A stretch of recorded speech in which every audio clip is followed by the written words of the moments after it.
Good evening, everybody. We'll be starting now. I welcome you all to week 2. I don't know if you can hear me.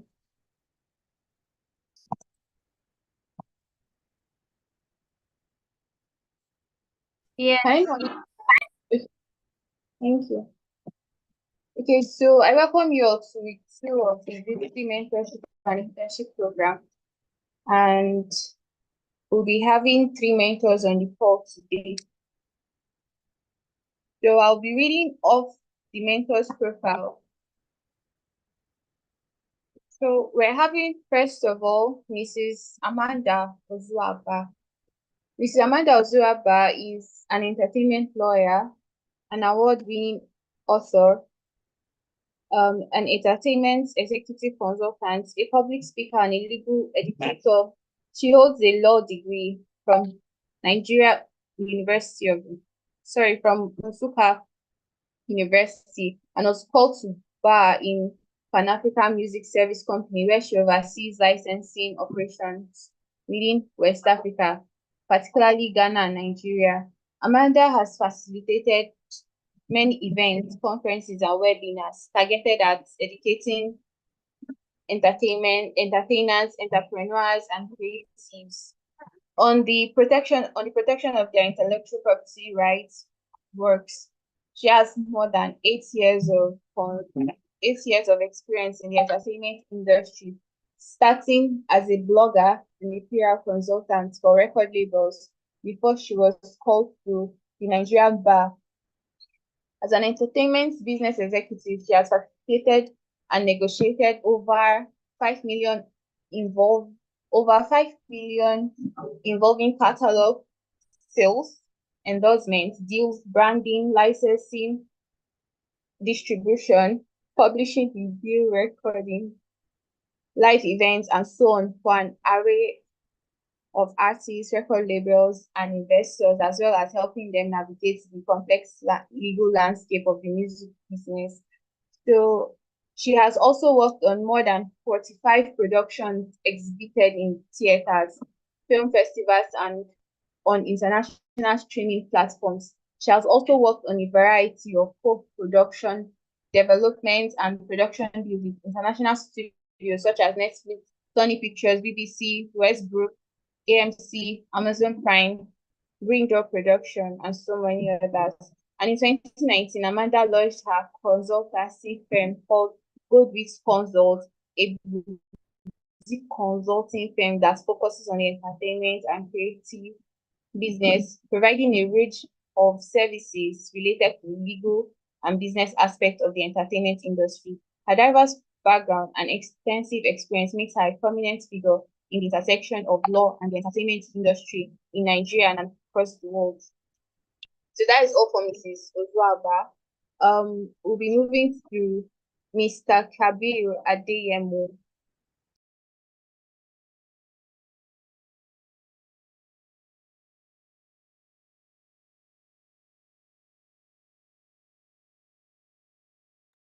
So Mr. Kabir Adeyemo's life is a testament to the power of vision, dedication, and excellence. From a young age, Kabir demonstrated an innate leadership ability, inspiring those around him with his sense of purpose and responsibility. Equally, evident from childhood was his passion for law and justice, a dream he pursued with unrelenting determination. Guided by his ambition, Kabir enrolled to study law at the prestigious University of Ilori, where his intellectual um, prowess and leadership potential flourished. During his time at the university, he actively participated in various leadership roles, demonstrating his ability to unite and inspire his peers. In 2021, he graduated with a degree in law, marking a significant milestone in his journey towards becoming a legal practitioner.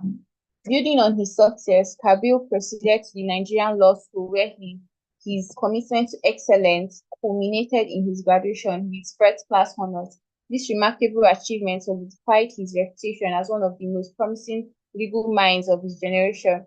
Beyond his academic credentials, Kabir has continued to press his professional expertise by acquiring certification that enhance his knowledge and skills, ensuring he continues to offer the most advanced and quality legal services to his clients and society at large.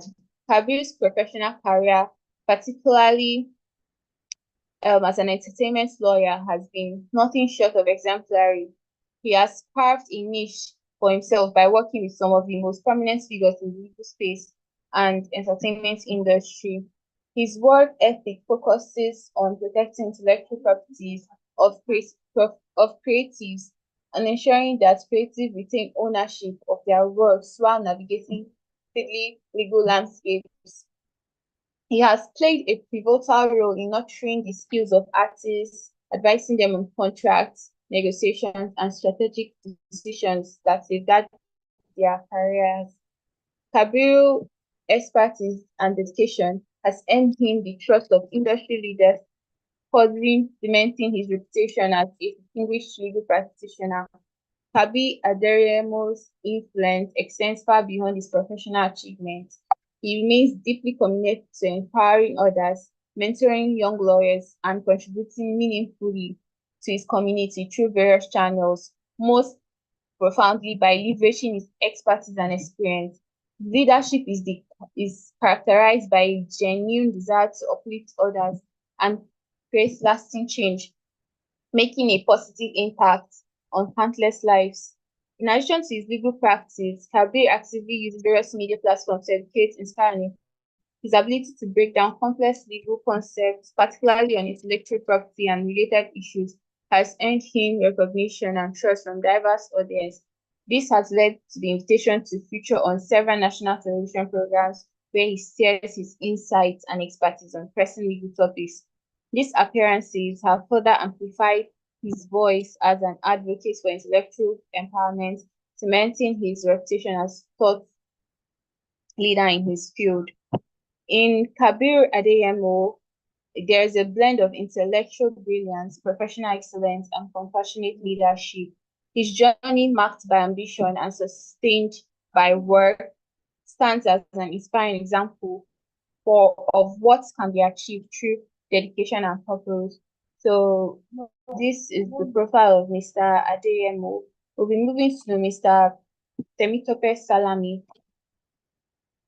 Mr. Tope Salami is a legal practitioner of international repute and an ECOWAS youth ambassador who has been in the core practice of intellectual property and technology, media entertainment law, generally litigation and corporate commercial transactions since being called to the Nigerian Bar Session in November 2014.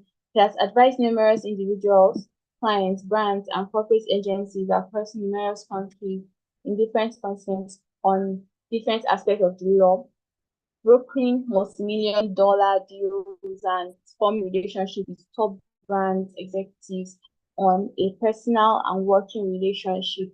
He is the founder of Whitestone Solicitors and Consultancy, a Lagos-based law firm which provides various types of legal services and consultancy to people in different spheres of law.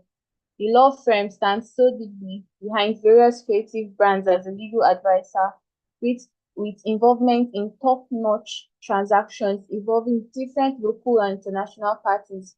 Tope Salami has done a lot of work worthy of mention. He has worked with different multinational brands from Chocolate City, Empower, Sunny ATV, BMI, PRS, Strong Trust, Sunny Music, Medium Africa, to mention a few. He led the legal team to squash the purported murder charge against musician Barry in Ghana. He led a team to successfully negotiate various deals involving numerous clients with Universal Music Group, Empower, Sony, Sakem.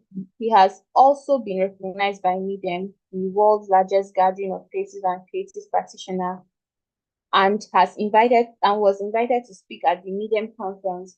He has over the years had numerous speaking engagements within and outside his country of residence, for speaking at the Young Entrepreneurs Entertainment Conference in Accra, Ghana, to being invited to speak at the Medium Conference at Paris, France, and more recently at the Intellectual Property Law Conference at the Equity State University. Over the past years, Tope Sani has been drawn to the Nigerian creative space and has dedicated the last years to having a better creative space in Nigeria in terms of structure, framework, and legislation.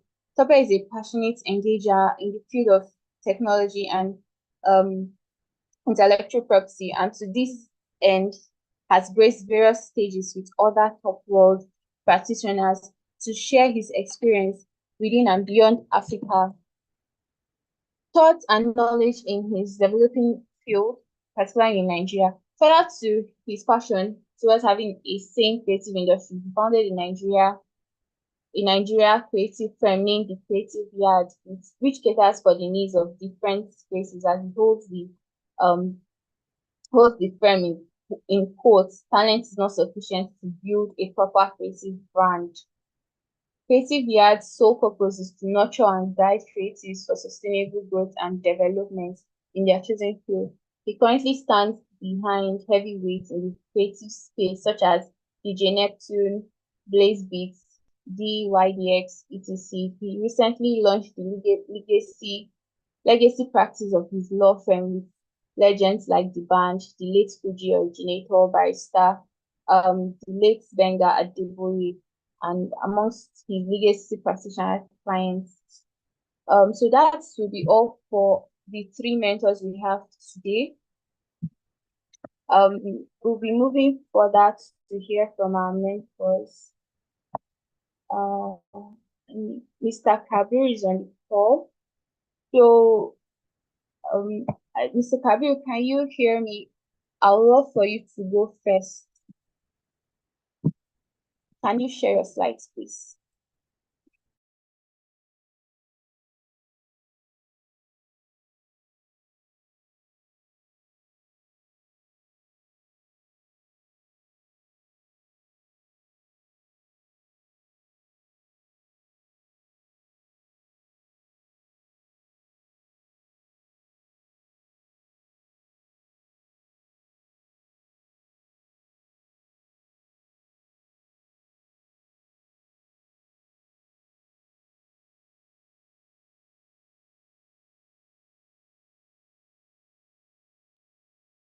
Um, can anyone hear me?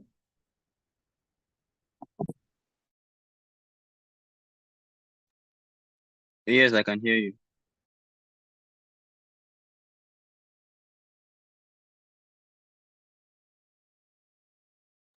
Okay, thank you. Mr. Kabir, can you go first by presenting your slides?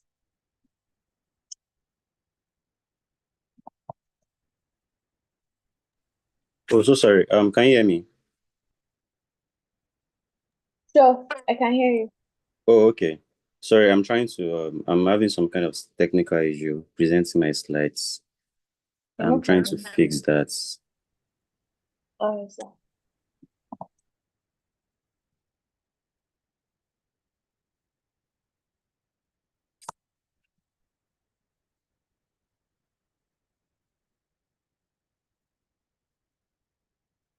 Okay, so it's saying that only the host can share in this meeting. Okay, let me fix it. Okay.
Okay. So is it okay if I share from here? Okay. All right. Can everyone see it now? Okay. Yeah, you can just tell me when to move the slide. Me, I'm here. Okay. Okay. Oh, Okay. Yeah. sorry. This Hi, is guys. okay. KB. Yeah, I'm with you, sir. Hi, what's good? Okay. Yeah, Am I okay. coming after KB? Yes, sir. You go next after Mr. Kabi. Fantastic. Please let me know when you want me to join. Thank All you. right. All right. Thank you. Yeah. Cheers. All right. So good evening, everyone. Can everyone hear me though? Yes, you can. Yeah. So sorry for the little setback. So my name is Kabir Adeyemo. I am an entertainment lawyer, as introduced, and it's nice to be speaking with you guys this evening. Trust me, you guys are in the right hands, and we'll just be brushing through what's the basic things that you need to know about the music law and music business generally. So I've prepared something like I just created like something very brief but very precise about the information that you need to know to get yourself started with the knowledge of music law and entertainment law in general. Yes, but more specifically the music aspect of it. So the next slide, please. So I'm just going to be using a particular a more relatable. I'm going to be giving like a more relatable description and more relatable way of teaching you guys so that you guys can understand. So I'll be using Rema as a case study here. So this is Rema, like is everyone knows Rema, that is one popular guy, is a top guy right now and all. So next slide. So Rema is an artist. We all know Rema is an artist, but in the music space, and you as an artist, you cannot move alone. You have to have people around you who are going to carry your cross as if it's their own. So he has to have a team. So this is where the manager comes in. So I added S there because you need to understand that unlike what is in vogue in Nigeria here, that you just have one person as your manager and or largely like at least in the um more the what's it called, the major case scenario that we usually have in Nigeria is that you have just one manager, right? But there are different kind of managers. There's business manager, there's logistics manager, there's road manager, there's personal manager, several kinds of manager. But in Nigeria here, we infuse everything into one single person. So he has to have a manager or have different kind of managers for his day-to-day activities. Then he also has to maybe have a record label. So he has a record label. Record label is the one that finances him. He can decide to be on his own, that he wants to be an independent artist. But where he doesn't want to be an independent artist, he wants to like be under a particular umbrella who is going to be pitching his artistry to the whole world. So he's under a record label. Of course, he has to have a lawyer who is going to be like his legal support in case he runs into trouble. And he definitely doesn't have to run into trouble before he procures the service of a lawyer. So he also need an A&R because he's an artist, but there are sometimes that he might not be able to separate the kind of music that he's trying to. He might have the idea of what he's trying to do, but if he doesn't bring it out in a good way, or someone else listening to it might not exactly feel that work that he's trying to create meets the standard of what he intends to even like achieve. So that's the work of the A&R. Of course, the producer that produces the song and several other persons.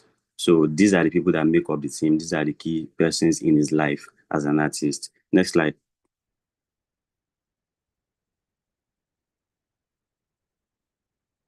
So Rema as an artist, because you're coming into the industry, which I believe that you should always have several contracts, which is going to define your relationship with each person that you're working with, each person that I mentioned earlier, and several other persons, including down to your violinist, your guitarist, your keyboardist. There are several contracts that you should be having with them so that nobody's going to come back later in the future to say that, oh, you are owing me this, I deserve more, and all. A contract is going to limit your obligations in that relationship. It's going to state what the other person is entitled to. So I just listed like few contracts. I went through your slides. I noticed that you guys have an idea of the different contracts that you can have. So I just listed like out the basic and the major ones that an artist must pay attention to. So the first one is the record label agreement, which is between Rema and his label. We know that his label is Maven, right? So the agreement has to state some certain things. It has to state the recording commitment. How many songs do you guys want me to drop for you? What's the recording budget?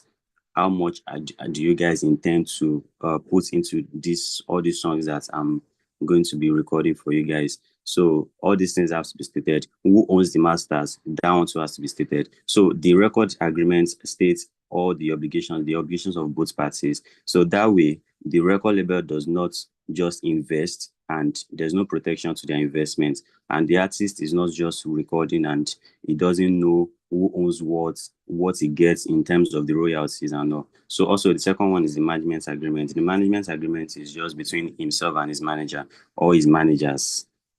So this states like the level or to the extent of work that the manager is going to be rendering to him. Maybe the personal manager is supposed to be monitoring his schedules, day-to-day activities and all. His business manager is supposed to be monitoring maybe his meetings and all.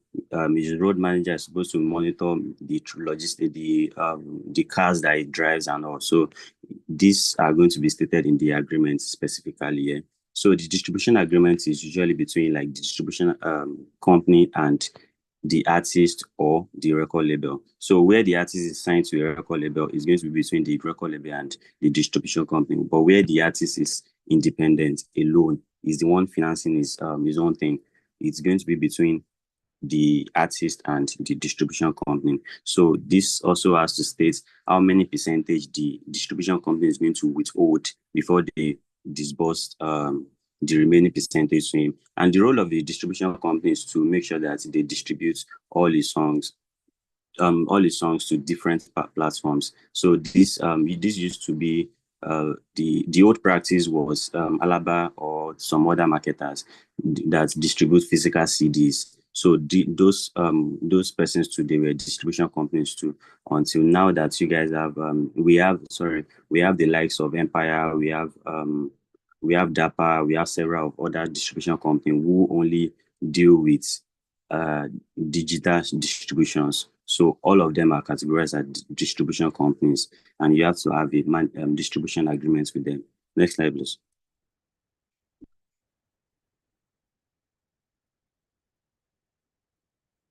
Okay, so for example, now Rema is trying to like record a song, and he collaborates with another producer. He records Calm Down. So the music business is one that you have to have an agreement with the other person that you're collaborating with. So in the instance where you're collaborating with the producer Andre Vibes, you have to know that, okay, this particular song that we are trying to like create, the royalties that we are generating from there, how are we sharing it? What am I getting? What are you retaining? So all these things has to like be specifically stated and reduced to writing in the music industry. So this is the role of you as a music lawyer or an entertainment lawyer. You have to make sure that the interest of Rema that you are representing is well protected, and the interest of Andrew Vibes, if you're representing Andrew Vibes, make sure that his royalties, maybe his publishing royalties, is entitled to 50%. However, where there are like lots of songwriters, Rema's lawyer could offer you that, oh, Andrew Vibes, we know you are entitled to 50% on publishing. However, we have like six other guys who also deserve royalties because they offer their songwriting service. So me as Rema's lawyer now, I can offer Andrew Vibes' lawyer that, okay, let's reduce your 50% to 40 or 35. If it's something you guys can work with, because the basis of these songs is usually it stems from the relationship between the creatives even before they record. So it's after they record that they start talking about the business side of it. So it also depends on the leverage that each party has. So if Andrew Vibes is bigger than Rema, he can stand on his 50% and tell them that he's not shaking from his 50%. Do you guys understand? But if the producer is someone that is still up and coming, and Rema gives him the opportunity of like recording on his beat or something, the producer doesn't exactly have a leverage at that particular moment. So he knows that if the record comes out, he's going to like make a percentage or money more than someone that insists on 50% for an upcoming artist. So because Rema is big, so a 30% of Rema is bigger than 100% of some other artists. So yeah, next slide.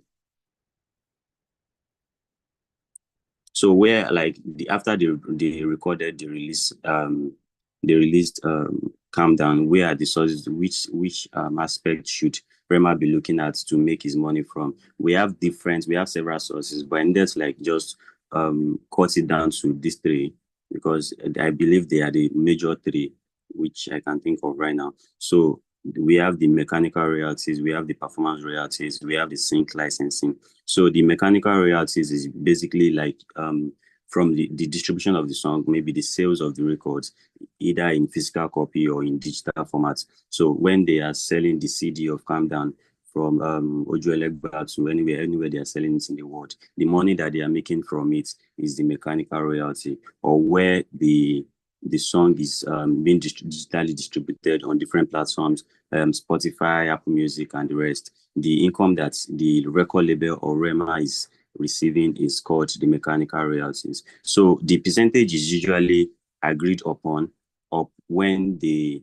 release the song, or before they release the song, at the stage where the Andrew Vibe's lawyer and Rema's lawyer come together. Okay, we have to clear this song before we release it. But most times, I won't lie to you, that most of these songs come out before they start talking about how many percentage is due to you. It's not exactly a good practice, because if I'm an upcoming artist lawyer, and you release a song before you clear with us, and I see that the song is making waves, I want to negotiate for a larger percentage. Unlike when you approach us before you release the song, and I wasn't sure how far the song was going to go. Of course, I know that the song is going to go far if it's Rema, but if it's just an upcoming artist, like the upcoming producer, I might not be so sure about how far the song is going to go. So it's a good practice for you to like clear the song with every contributor, the producer, the songwriters, the guitarist, everybody, before you release the song. So the royalties you make from the sales of the exploitation of the record is the mechanical royalties. So the performance royalty is collected, or the income generated when your song is performed anywhere in the world. So it's like public performance. So where it is performed on TV, radio, bar, live concerts, and the rest. So the monies you get from there is the performance royalties, and the people that collect it on your behalf, they are called performance rights organizations. So the PROs that you know as BMI, ASCAP, CESAC, SACEM, different. We have MCSN in Nigeria too. So there are different territories. So all these BMI, like BMI now, I think they cover like 225 countries or territories, something like that, around that figure.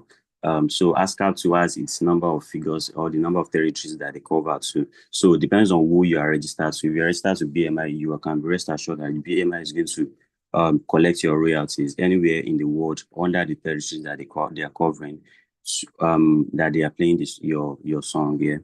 So that's the performance royalties. So the sync licensing is just straightforward. You licensing your song to be used in a movie, video game, adverts, TV operas, and the rest. So you're telling them that, okay, this particular countdown, you can use it in Everybody Loves Jennifer, and I'm going to get paid for it. Every contributor is going to get paid for it. Sync licensing is a very deep conversation. I believe like you guys, because I mentioned earlier that this slide or this explanation is just to introduce you to certain things and to put you on your toe to do your own research even after this session, because that's how you learn. You have to continue reading, you have to continue to maybe go on YouTube, just search for different new terms that you're listening to every day. Just continue to search for it on YouTube. Trust me, YouTube has like lots of information over there. Google is your best friend. Listen to podcasts too. So yeah, next slide please. So yeah, So if Rema is now someone, we said Rema has like lots of support, lots of people that are putting him on his head. So if it's now like someone like Fido who came out to say that, oh, nobody discovered me, now me discover myself. Anywhere you see, say person talk, say now them discover me, na scam, blah blah blah. So right, if an artist who is already making the mainstream and everything comes out to say that, oh, nobody discovered them, that's not so proper, because you as an artist, it will interest you guys to know that talent is not what is actually putting food on the table of most of these artists that are blowing up right now. It's the people that are behind them, the maybe the PR guys, the influencers, the managers, the record labels, and all. They are effortlessly pushing or putting money into their career. But the fact that you become a big artist does not mean that you should forget where you started from and people that are like supporting you. Of course, the music business is very deep, very complex and everything. So if you as an artist, you are not so sure about how to navigate your way in the music industry, I believe you should learn, right? And your own work as lawyers now is for you to be more knowledgeable than the artist, because the artists largely just want to live the flashy lifestyle. They want to live the luxury lifestyle.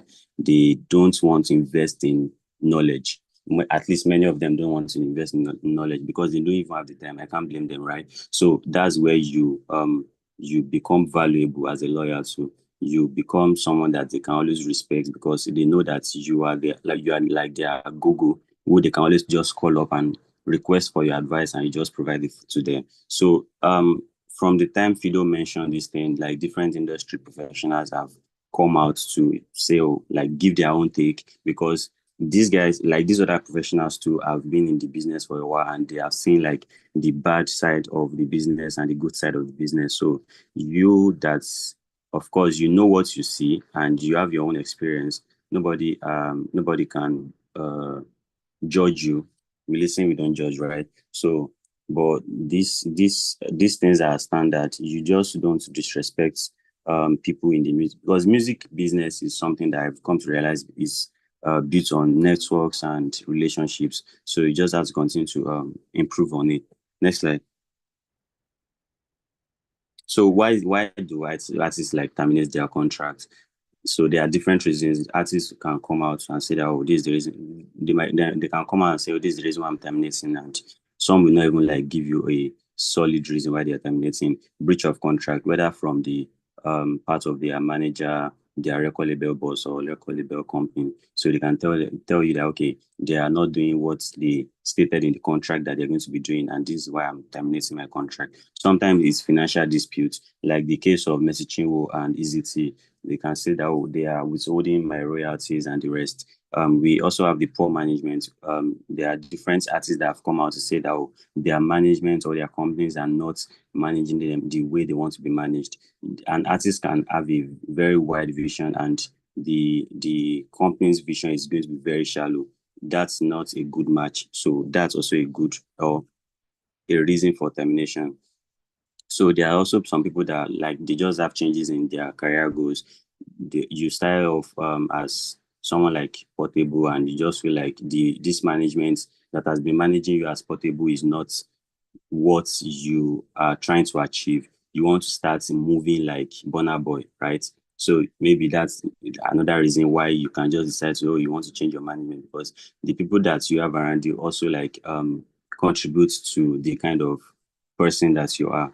So there are also like legal issues. There are like better opportunities. We've seen like the people terminating contracts based on better opportunities several times, but they won't still come to tell you that, oh, it's because of better opportunities. Of course, the business is the business, right? So you just have to make sure that if you're leaving a particular contract, at least maybe all your obligations of under them, maybe release it to them, or if you're not releasing to them, have a kind of release agreement or a kind of resolution that makes you or makes you and the person, makes you and the manager reach a compromise that is going to benefit the two of you, both parties. So what's your role as a lawyer? As a lawyer, you have several roles to play. You have the role of providing legal counsel and advice. As I said earlier, your clients could just call you in the middle of the night and say that, oh, I have one thing bothering me. I need your advice on it. You have to be knowledgeable about the law aspect, the legal aspect, and the music business. So that's why I said you have to be more knowledgeable than your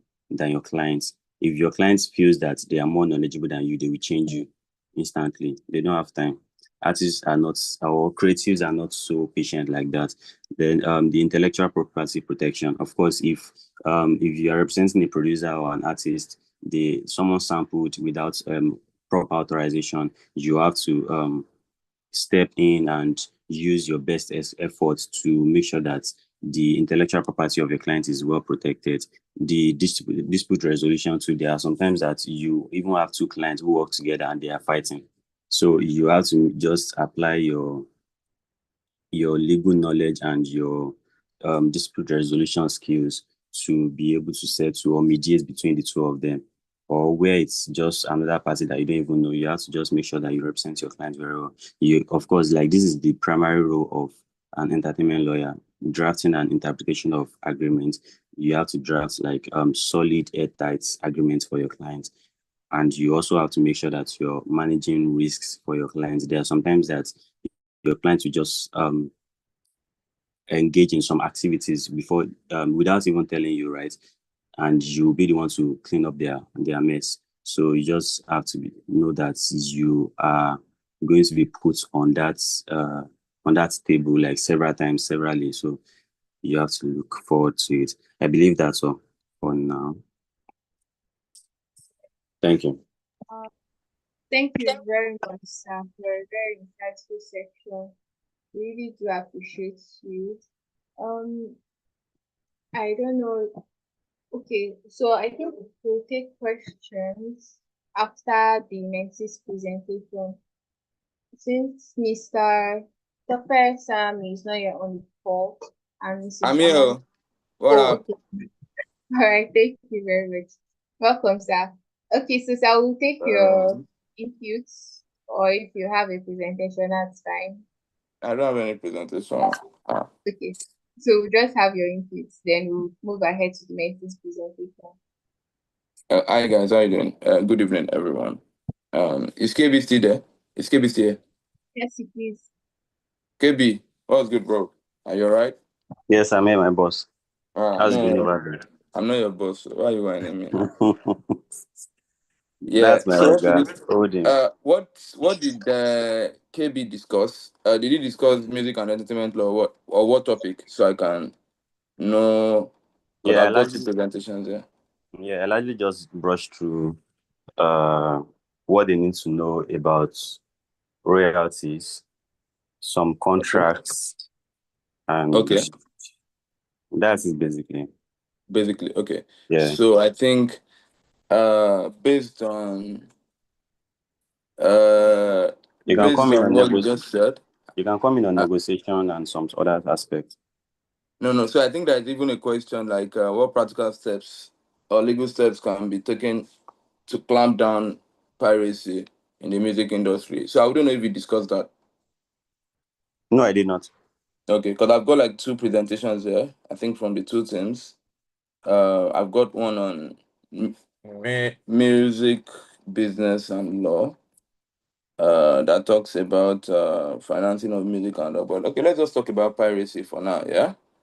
So I want to believe everyone here is IP minded, meaning that I definitely do not or might not need to, define what piracy is. But then we can still say piracy is an illegal distribution, illegal production or reproduction, of the work of an IP. And when I say the work of an IP, it's just beyond it's beyond music, it's beyond movies.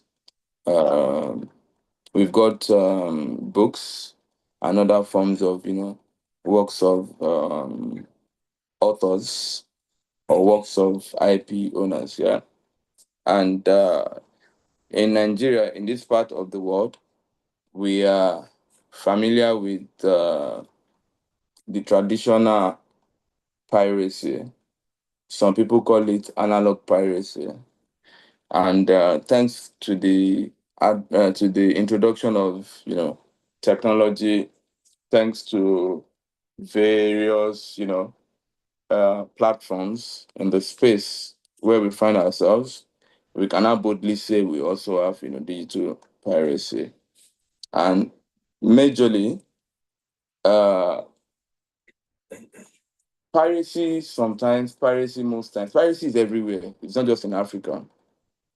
So I'm just going to be using Africa as the case study. Africa and the Western world. I'm not going to say Nigeria, because what is obtainable in Nigeria is also obtainable in Ghana and every other places.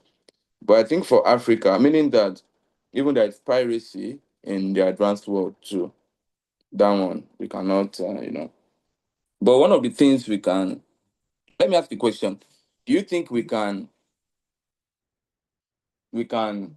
totally stop piracy? Hmm? Someone cannot hear me well. Can you hear me well? Okay. So, Simi, why do you think we cannot totally stop piracy?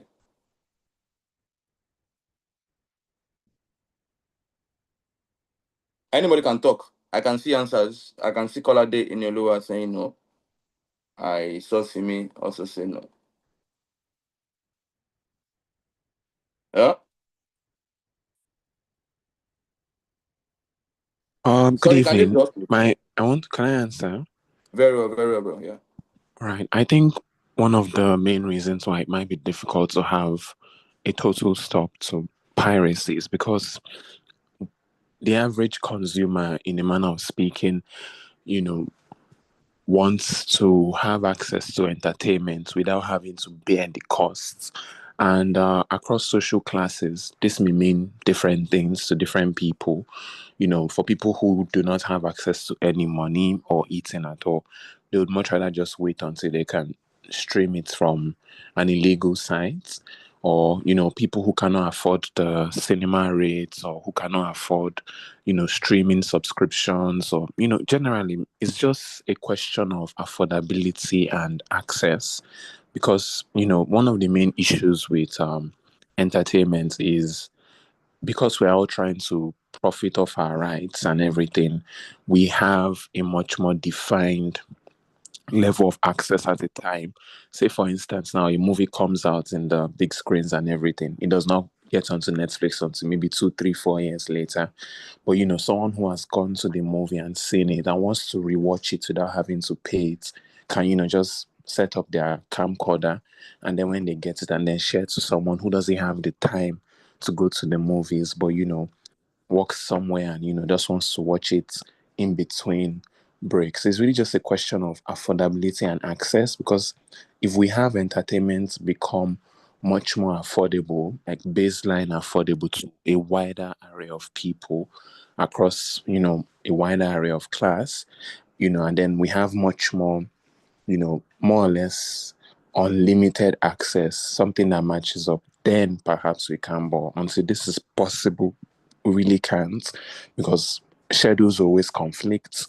Costs will always be higher than other people. People's realities always differ, and people would only adapt and conform to said realities. So yeah, that's it really. Thank you. Thank you. So I hope your answer relates to the African setting and the advanced world setting. Yes, because in Africa, like I said, because of the societal class in Africa, what we do in Africa is we go on sites, we go on, we share these things in PDF forms, in documents, because we have access directly through our immediate network, through group chats, even. And, in Western society, what they do is they have streaming sites, because in as much as, oddly enough, there are some streaming sites that charge subscription rates just as much as there are some streaming sites who do not charge subscription rates but give free access to these files. But in place of that, because of foot traffic, They have loads of advertisement placement, really.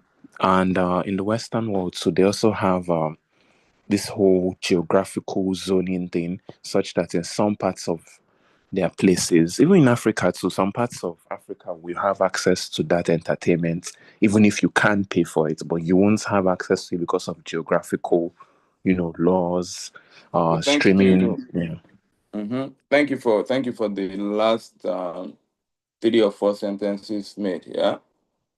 Um, this particular topic currently is the subject of a very, let me use the word, hot argument. Yeah. And as at yesterday, we were still in a particular forum where I asked, the same question, and I now supplied answers myself. Now, piracy is like malaria. I'm not even saying HIV/AIDS, yeah? Piracy is like malaria. Malaria kills definitely more than HIV/AIDS in terms of statistics, yeah? In terms of statistics. Now, I tell people one thing. People would say, oh, piracy can be stopped in Africa. No, piracy cannot be stopped in Africa, but in the advanced world, it can be stopped. And I look at them and say, okay, why do you think it can be stopped in advanced world? They give me the answers. And I also tell them that, you know that the higher the technology goes, yeah, the higher the loopholes. The higher things go. So let me use something as an example. I mean, we are all adults here. You remember that guy from Equatorial Guinea that was trending last year? The guy in charge of their financial commission. I don't know if we all remember the guy.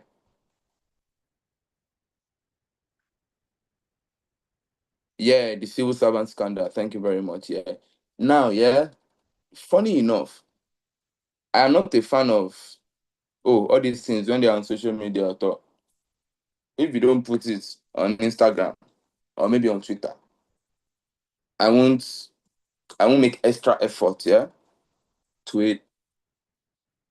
2 weeks or 3 weeks after that, I realized that that guy's video was actually circulating on what's this app? The one that functions like Telegram, yeah, the one that functions like us. For this person to have said Telegram, Mr. Bello. Well, anyways, so someone told me, it's on Telegram now. Yeah. The person have brought Telegram stuff to me. And I realized that even new movies were there, yeah? New things were there. Movies that I had paid money to watch. I think Mufasa, yeah. So I watched Mufasa on one of my foreign trips. And when I got back, I realized that the Mufasa that I used this morning to watch, somebody has it on our phone. Now, wow. What am I trying to say? What I'm trying to say is we need to face the reality, yeah? And one of the realities, this thing cannot stop. We can control it. But what do you think of embracing these people that are into piracy? Yeah? Let us know you. When we embrace them, year in, year out, yeah? Thank God. Thank you very much. Stylishly, we can use them to our own advantage as creatives. Once we embrace them, once we can identify them, yeah, it is very hard. It is very hard for you to stop what you cannot identify or what you really cannot identify the source. It is like you saying, oh, the person behind Instablog Nigeria, the person behind Gist Lover, you would agree with me that the moment we can identify one or two persons, yeah, behind all these blogs, what does it tell us? It tells us that we are one step, into victory. But you cannot fight what you cannot identify. You can only guess. You can only keep guessing. For me, just like you said, piracy is something. So piracy is so bad for the business. I have to be very sincere with you. The music industry is somehow lucky. Two major industries, yeah, are really suffering from piracy. We've got the books and we've got the movie or the film, sector of the creative environment. As time goes by, we hope that we all face the reality of the day to know that we categorically cannot stop it, but we categorically can control it. Now, when this thing is controlled, we cannot have proper control without proper structure. When I say structure, I mean proper legal framework, proper legal structure. It is when we have proper structure, it is when we have proper legal framework, that is when we can have what I call enforcement. This is beyond making one or two persons scapegoats. This is reality. This is business. And this is making sure that this is done with full respect to the industry we all belong.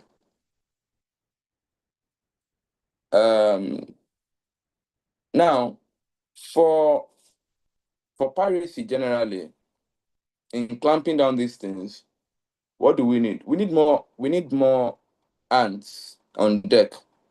And what do I mean by more hands on deck? We need more experts, yeah, in this particular field. When we have more experts in this particular field, of course, what are they going to help us with? They will help us with information. Once you are informed, you are aware. Once you are aware, what happens? You know your left from your right. You know your right from the left. One thing I've noticed, because I grew up in Ibadan, yeah. And when I say Ibadan, I mean the core of Ibadan Gongon. And I realized that even till date, yeah, most of these people that sell movies, pirated movies, yeah, by the time you ask them, oh, why are you selling this? Why are you doing this? They probably tell you, oh, it's after all, they are not stealing. It's a source of livelihood, yeah, to them. I know Alaba market generally must have been so instrumental to, making piracy a good business, yeah. But at the same time, the same Alaba over time had also helped us in promoting various works of art. At a particular time, I think different marketers in Alaba, what they used to do then was to pay a lump sum, yeah, to acquire those rights. But trust our people now. Once you pay to acquire those rights, because the structure is not there, and because we don't have things like, we don't have a follow-up mechanism. Imagine you pay me money now to say, oh, I want to do 10,000 copies of your video or 10,000 copies of your CD. At the end of the day, do I really have the proper metrics to calculate and to believe and to see that, oh, this guy did not print more than 10,000? Of course, I do not. So that brings us to having the right people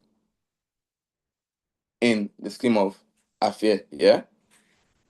Few hours ago, I was discussing with someone, and I was telling the person that we need the government to hear us.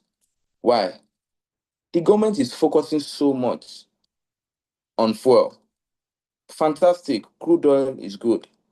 But the government is probably not seeing what it can actually generate, yeah, when the right support. Imagine what the Lagos State government earned or generated November, December, mid-January this year, through 30 December. I'm sure you guys saw the figure everywhere. If the figure is inflated, if it's not inflated, it is not even my own business. But the truth is that it is not in doubt that Lagos State government made money during this time. Did Lagos State government spend money during this time? Of course, they spent money during this time. But by the time we do the analysis, by the time we do the arithmetic, we would realize that what Lagos State government even spent, the totality of whatever Lagos State government must have spent, would not even be up to what they made back. Yeah. That aside from having the right people, to do the awareness, to pass information, to do this, to do that, we also need the proper support, proper backup from the government. And when I say the government, I'm talking about the government and at the center. I don't know if any one of us here is familiar with AMCON Act. Is anyone familiar with AMCON Act here? AMCON or EFCC Act, but more emphasis on AMCON Act. Okay. Oluwadaminola is familiar with AMCON Act. So, please, what is that thing that you have noticed about the AMCON Act? The latest one. Oluwadaminola, can you talk, please?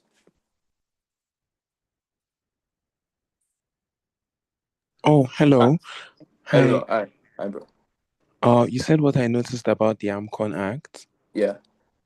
I mean, is it in context of protection of capital or recovery? Everything. Well, it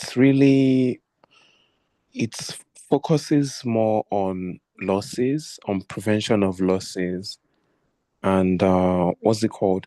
It tries to be stringent on financial procedures, but it's not necessarily focused on the financial per se. It's focused more on the people, like the persons. So even if like the money, yeah. Thank you so much. Yeah, you've pinned it. So I Okay. tell people, yeah, AMCON Act is more complete than our constitution. AMCON Act, that is the most complete legislation. That is the most complete Nigerian legislation. And why am I saying this? It has made it so easy, yeah, for the government or anybody authorized by the government to recover assets. There is nowhere you want to. Of course, there will always be loopholes, yeah. But trust me, when you get a loophole in AMCON Act by Monday, by Friday, they are back to National Assembly. What are they trying to do? They are trying to amend it. They are trying to add one or two things to make sure that this loophole will not be enjoyed by other lawyers, will not be enjoyed by other debtors, and of course, be enjoyed by creditors. Now, why am I saying this? I'm saying this because it won't, and same with EFCC Act too, particularly when it comes to the litigation aspects, yeah, of those officers discharging their duties. By the way, I'm sure you are aware that they are not within the normal salary level of federal civil servants. I wouldn't know if you guys are aware. CBN, workers at CBN, workers at AMCON, workers at EFCC, those three, they are not within the same level of salary. They are not within the same level of wages as as known. And why? Oh, someone is saying they are better paid to prevent corruption. But you and I, we know the story. But the story is for another day. One thing, do you know that? I don't know if anybody has heard of SFU before, Special Fraud Units. they have divisions in Lagos, like 2 divisions on the island. SFU, Special Fraud Units, not NFU. SFU. Why am I saying this? Some 6-7 years ago, I had a matter there, a big matter.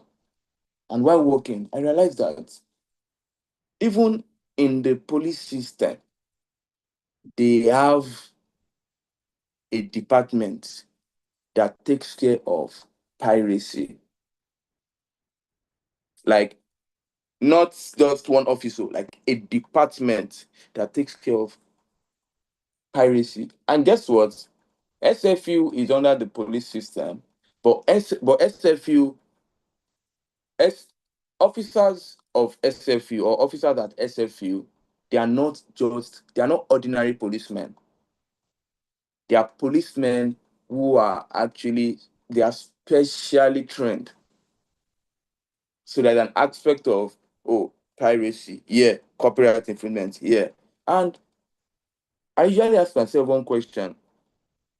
When these people are doing what they are meant to do, when they know what they are meant to know and they do what they are meant to do, I want to believe we will not be asking questions as to, oh, are they existing? It's like you are asking questions if VFCC is existing.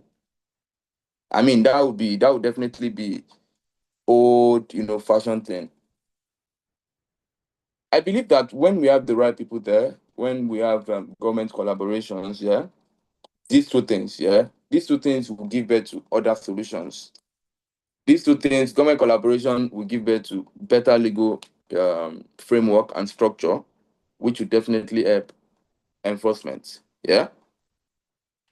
This would also having governments, collaborate, having governments come in, yeah, will also help in identifying these pirates, not punishing these pirates, bringing them under one umbrella. So when something goes wrong, yeah, you know where to go to. And at the end of the day, what do you do? It's going to be a systematic way of solving things. It's going to be a systematic way of solving things because we really cannot say technology should not advance. And at the same time, in as much as technology is advancing, we really cannot say, so you have people under your umbrella. You know that someone who is not even under your umbrella, or someone who doesn't even know that your umbrella even exists, might actually be perpetrating digital piracy. The person will know that, oh, this is what I'm doing. At the end of the day, what will happen? All these things still boils down to legislation, boils down to enforcement, and boils down to correctional measures when these enforcements, are being made. We have various solutions to that. I want to check. Sorry. My discussion with regards to piracy is beyond the music industry, because I'm sure that everybody here, uh, everybody here, yeah, everybody here might have interest in the creative industry. Not everybody might have interest in the music sector. Yeah, majorly, I belong to the music sector. Madam Moderator, is there any other thing you think you would want me to touch? Because I wouldn't know what KB touched the other time. Did he take you guys various types of music contracts? I wouldn't know. Okay. Good day, Mr. Salami. Good evening. Good evening, bro. Okay. Yeah. Yes, sir. So, I think you can just probably give a few highlights from maybe contracting and also financing within the music industry. Unfortunately, I wasn't present during Mr. Kabir's presentation, so I do not know everything he discussed. Okay, thank you very much. Yeah. So, a major thing in the creative industry, in the music sector, is actually negotiation. Yeah. Negotiation will lead you to contracts. In as much as I think myself and KB, we still had a discussion maybe a month ago, 2 months ago about itself.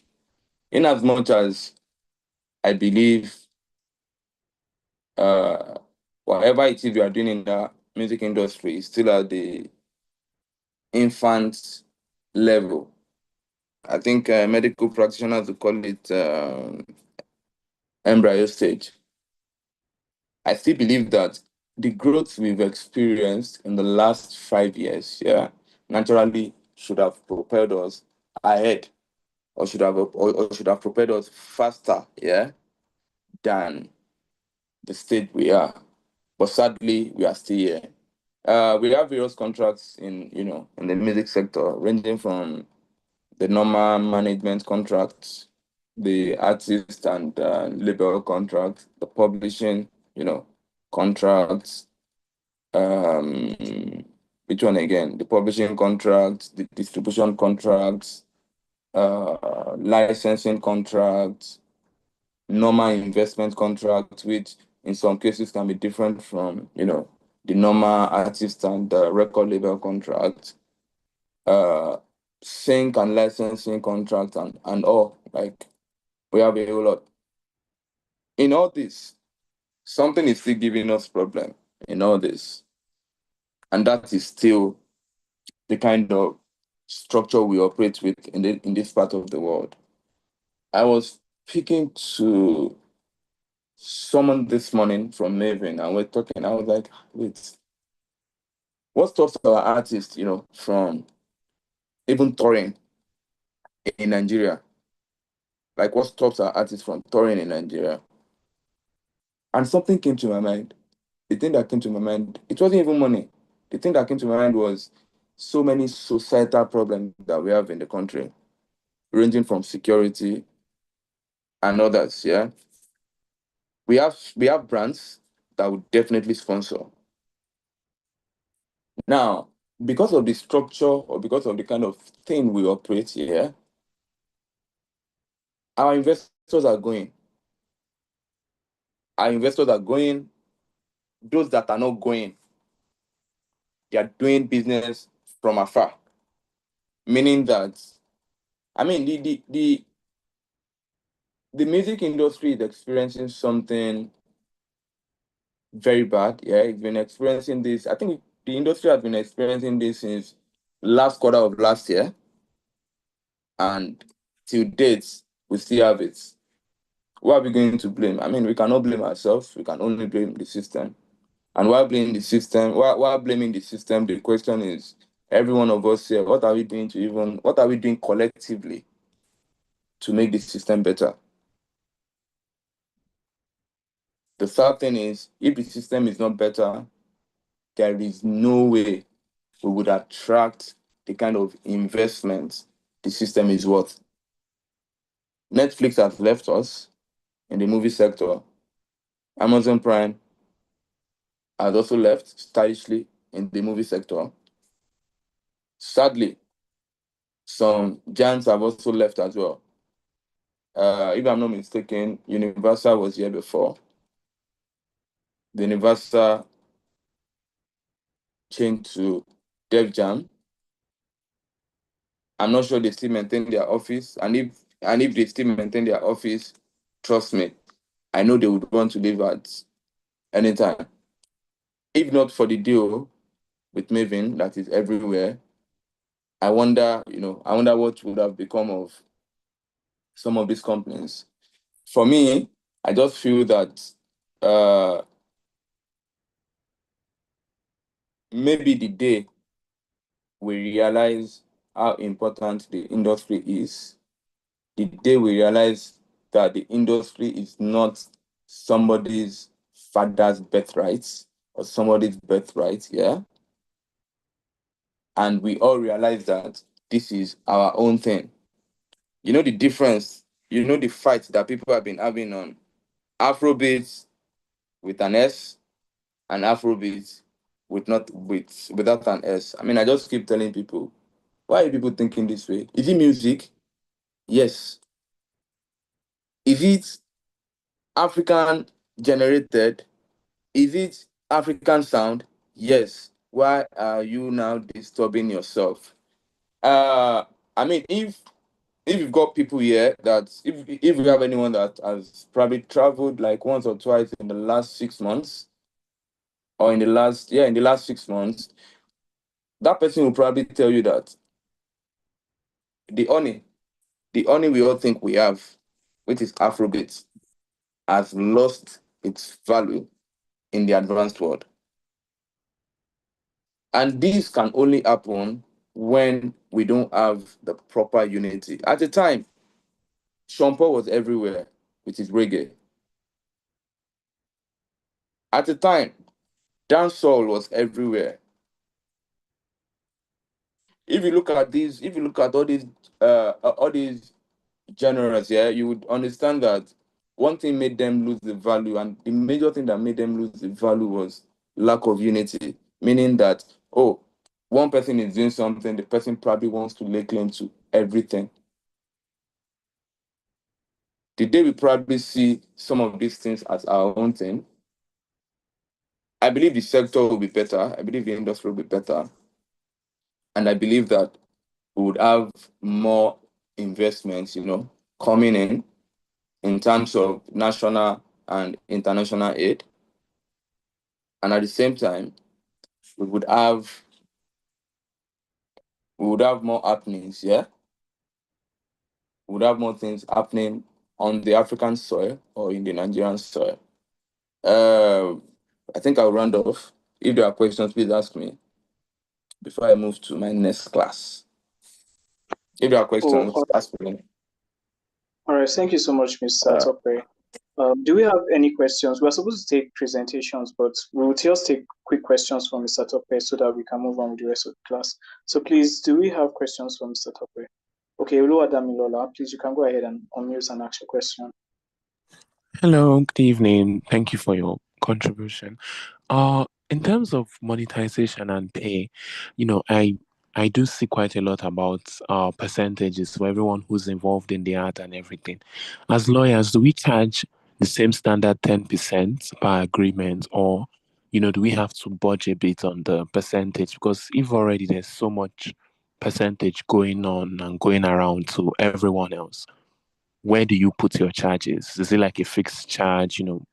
What are we doing? Because it's certainly different from other forms of businesses when it's like one party, when you can have as many as 20 parties, everyone with okay, their. I think I get you.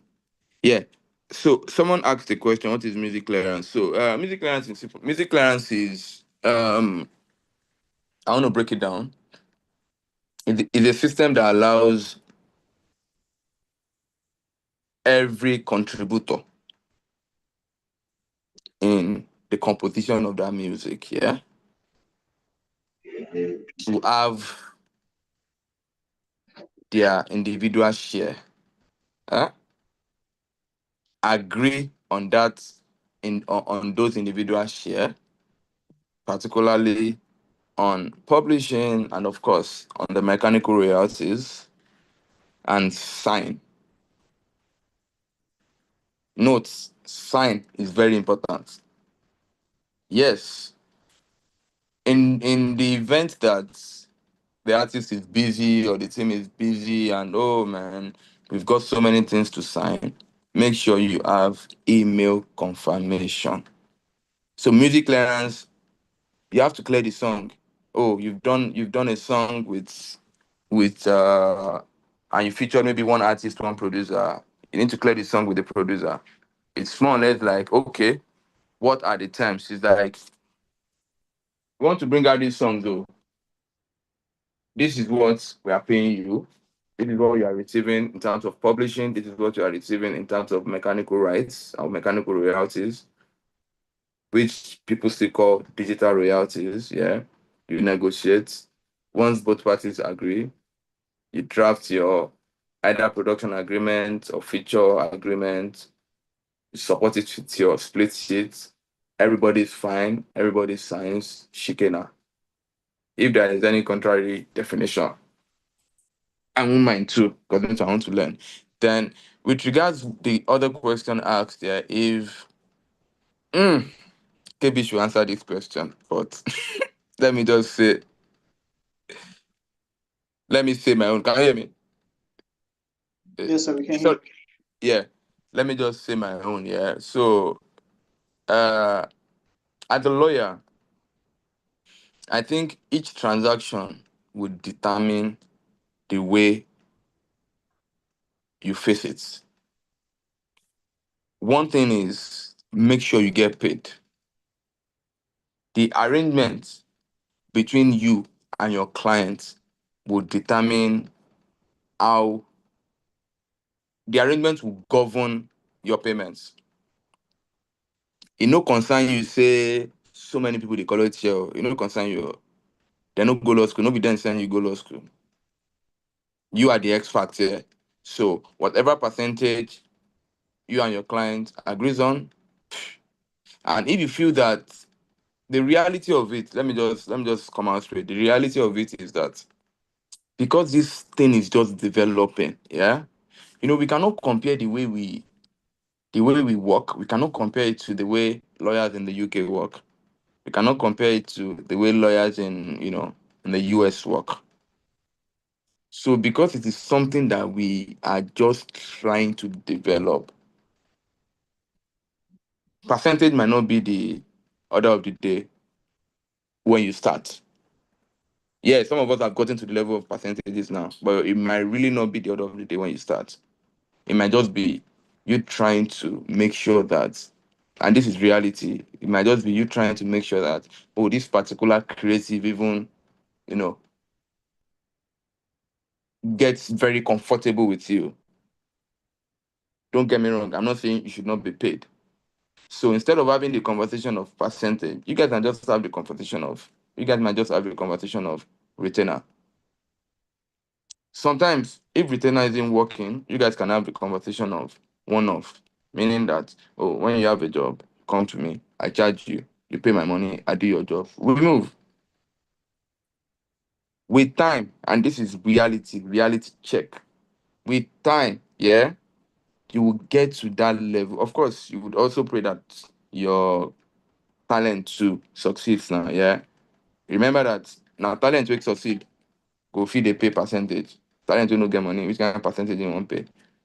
So, if I'm not mistaken, yeah, with time, depending on the relationship between you and that creative, you guys cannot get to the percentage level discussion. And when I say percentage, bro, percentage can be anything, no. Yeah, we have people, yeah, in this this thing that we are doing. Yeah, 30% is 30%, 20% is 20%, 10% is 10%. Like, because at the end of the day, bro, we are doing so much for creatives. We are doing so much for creatives. See, no matter how good your music is, no matter how sweet your music can be, no matter the person you are in this world, yeah, even if you are whiskey, you will need a lawyer now. You will need a lawyer to do one or two things for you.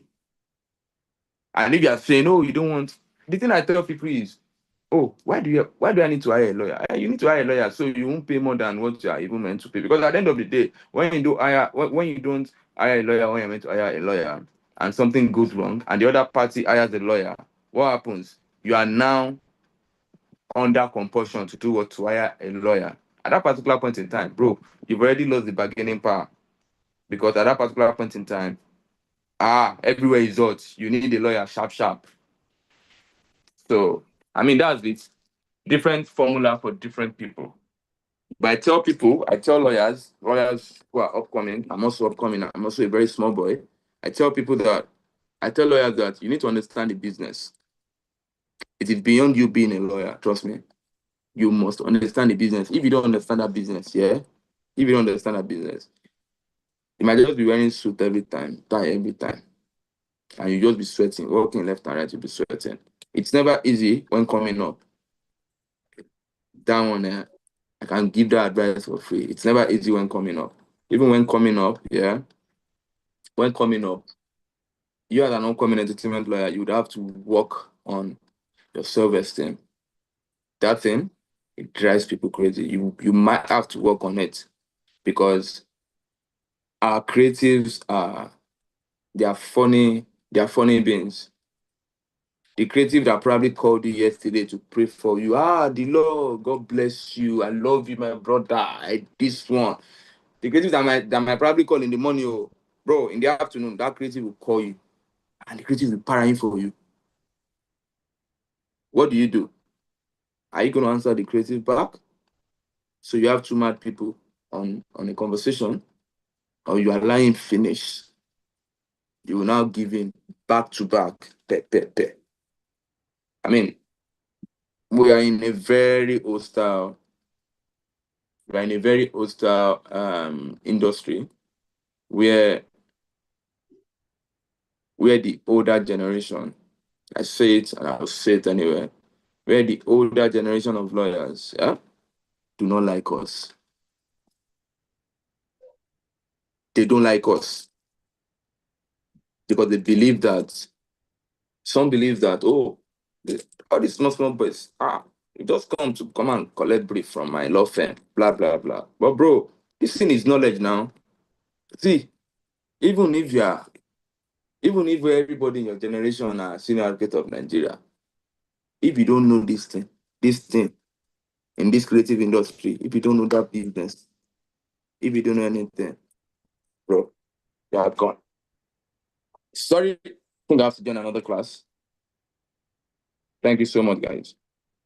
All right, thank you so much, Mr. Sokwe, for that, Okay. for helping answer that questions. Thank you to our two mentors, Mr. Tope and Mr. Kabir, who have done such an excellent job in introducing today's topic for us. We are supposed to head over to presentations, but we have one more mentor in class, and we'll be taking her presentation quickly, and then we'll have Mentee's presentation. Miss Amanda, thank you so much for joining in. You're welcome to today's session on music, business, and law. Please, ma, we'd just like to get a quick presentation on today's topic, your discourse into today's topic. Let's say for like 10 to 15 minutes, ma, so that we can have Mentee's presentation. You're welcome, ma. Hi, good evening. If you really want to hear from me, you've heard from Kabir, I think, and you've already heard from Tope. What else do people want to hear from me? Like, you guys have two of the best in the house. And sorry I joined late, so it'll be a bit difficult to know what parts they've covered and what parts that I can cover. But yeah, I went through some of your presentation, which thankfully I've not missed. I think you guys have done a good job to cover most of the areas that surrounds the music business and law. Like I said, I joined late, and when I joined up, I was saying something around music clearance, which is one of the areas of the music industry that you also be very involved in when you start providing legal services to artists. Aside from that, we also have music licensing, which is basically obtaining permission to use someone's work. And as you might know from some of your presentations, there are different types of licensing depending on what you want. Simply putting song on streaming platform like the one I work for, Ndundo, we need to obtain license, which is a mechanical license. Being able to perform or play songs in your place of business, you need a performance license. Being able to put songs on films or anything that has like moving picture, you obviously need a sync license. So that's a huge part of the industry that you need to also get acquainted with. Aside from that, on the everyday basis within the industry, let me believe that you guys know the different parts in music, which is the publishing and the masters. I think that is the foundation of everything. Understanding that and how it plays into the industry will give a clearer picture to how you can provide services within the industry. It also will help you know how best to negotiate certain deals, be it a record label deal or a music producer deal, or a songwriter deal, or even a license, like already mentioned, or you clearing songs. Understanding who owns what and who owns the other part would be a huge aspect for you. So I really wish I know what these guys have presented so I don't just keep repeating myself. But okay. Moving on from Abi, Dennis, can you help me with an overview of what the other two lawyers have talked about so I don't repeat exactly the same thing that they have? All right, Ma. So, for Mr. Kabir, I didn't join in early on. We had a different moderator Okay. at the start, get everything he said. But for Mr. Tope basically just highlighted things within piracy within the music business, and he also talked about contracting and then a little bit around finance. Okay. All right. So let me then dwell, since he has touched on a bit of contracts, I don't believe is in depth almost all areas of contract. Let me now talk about music licensing. And in music licensing kinds of play, like I said, it plays a huge part, and it's literally it involves almost everything that you deal with in the industry, because if you're clearing song, they're literally giving someone permission to either put your song, like you mentioned, music sampling or interpolation. If you're clearing your own part for someone to release the song, you're also giving permission. So music licensing, like I already mentioned initially, is the right, like, based on copyright, the creator of a work has the exclusive right to use the work, to exploit the work, to market the work, to basically enjoy all the fruits of his labor within that work. So if anybody is going to make use of any part of that song, if anybody is going to exploit any part of that song, if anybody is going to, even if it's make money for him or her, the person needs to take permission. The act of taking that permission is music licensing.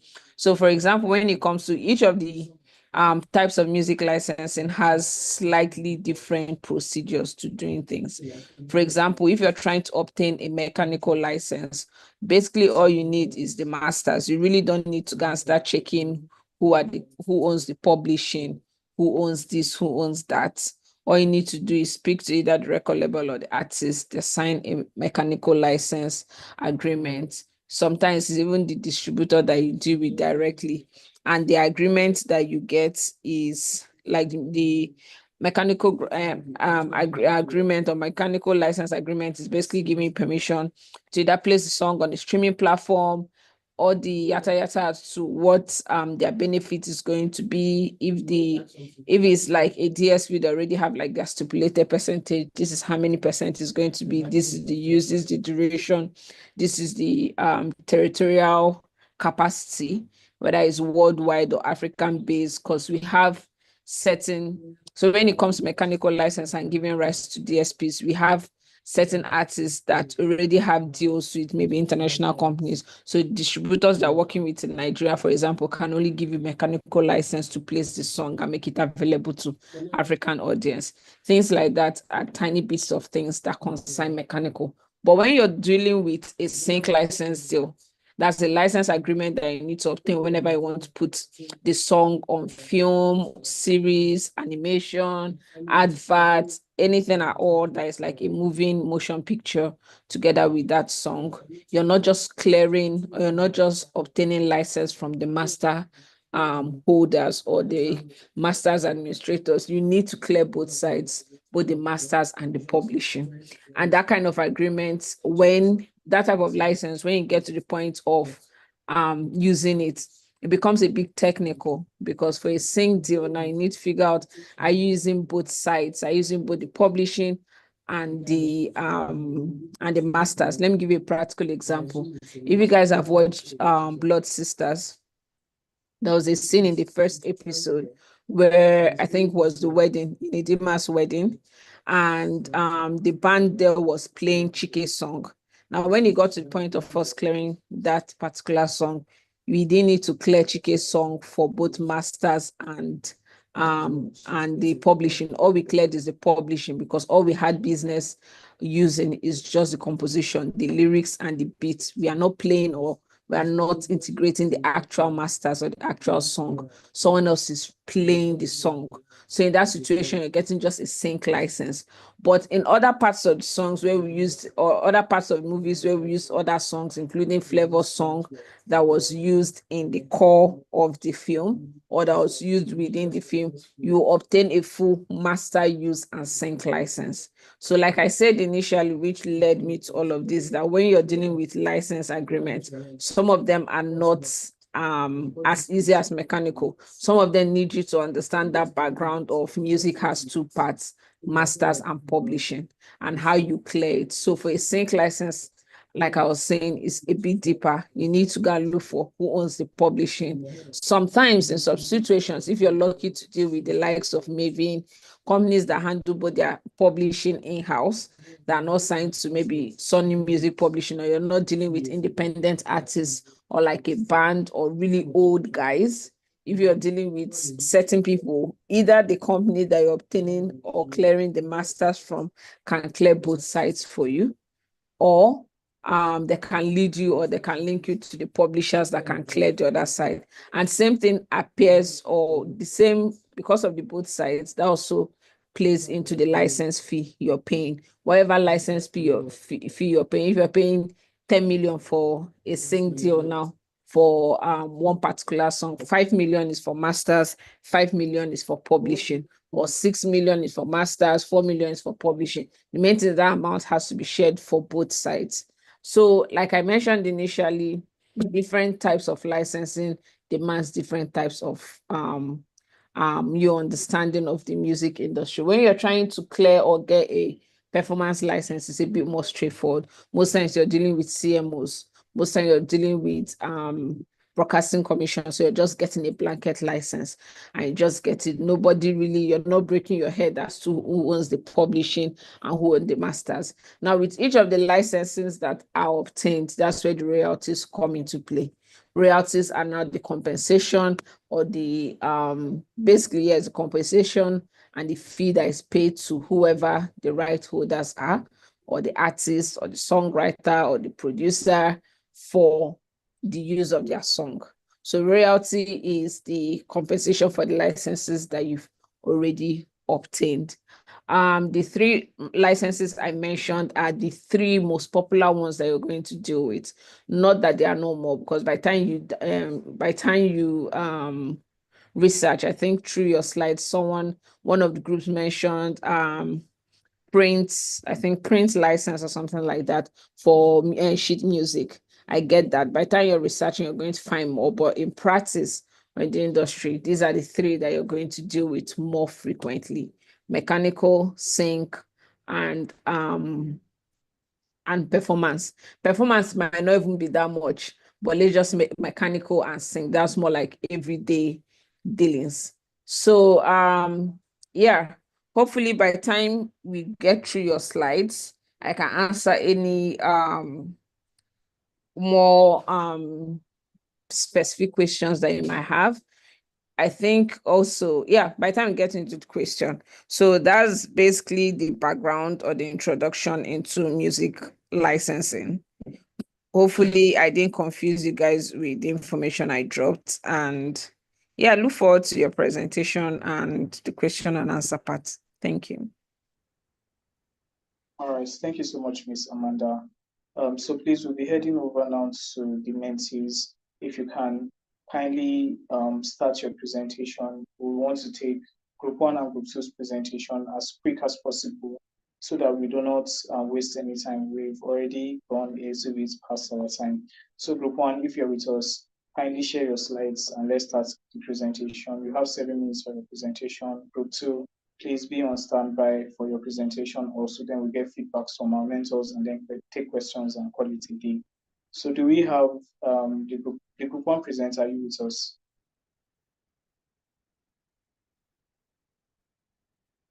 Presenters in class. Good evening. I'm with you, but the problem is my laptop is down, so I don't know how I'll be able to share the slides with you. I don't know. Go ahead and start the presentation. I'll try and share it Hello, from can my end. anybody hear me? Yes, I can hear you. Go ahead and start your presentation. I'll share the slides on my end. Is this group one or group Good two? evening. Good evening. Can you hear me? Hello, good evening. Okay, thank you. Okay. Go ahead and start. I'll open your slides right now.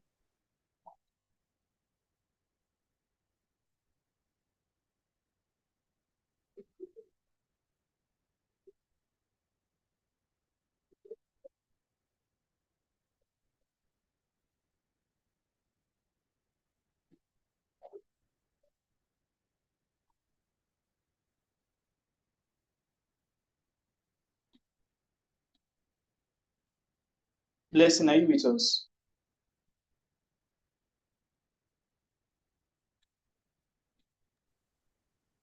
Hi, sorry, I'm having network issues. So let me just get into it. Basically, we know that the music business involves creating, producing, distributing, and promoting music. And there are legal frameworks that have been designed to protect the intellectual property rights of the creatives and involved persons in music production. And the Nigerian Copyright Act is one of them. So basically, the slides of our group is going to focus on ownership, financing, and collective management organizations. I'll start with ownership. In the music business, ownership refers to those who hold the legal rights to a song or recording. And according to the Copy Act rights, initial ownership belongs to the music creator who can assign or license their rights. And in return, they get to earn royalties from their work. Um, these rights include rights to publish, rights to license their works, and also to obtain royalties. Moving on to financing in music. We know that financing is a very important aspect for artists and record labels in general in order to fund production, promotion, distribution, and everything relating to the music. The sources of this financing includes the record labels, investors, royalties. Basically, the record labels, they handle the funding for recording, promotion, and distribution. And often at times, when this happens, it is in exchange for artist contract. That is, the artist contract with the record label, and the record label handles everything. And of course, they get a percentage out of everything that is gotten at the end of the day. We have investors and royalties. We've discussed at large what royalties involves this evening, and I'm thankful for that. So we move on to other sources of financing, which includes brand partnership. Brand partnership, basically they provide financial support to artists while helping brands reach new audience. We have the Davido and Puma collaboration that happened last year. We also know Tiwa Savage as a face for Pepsi. This is how financing is done.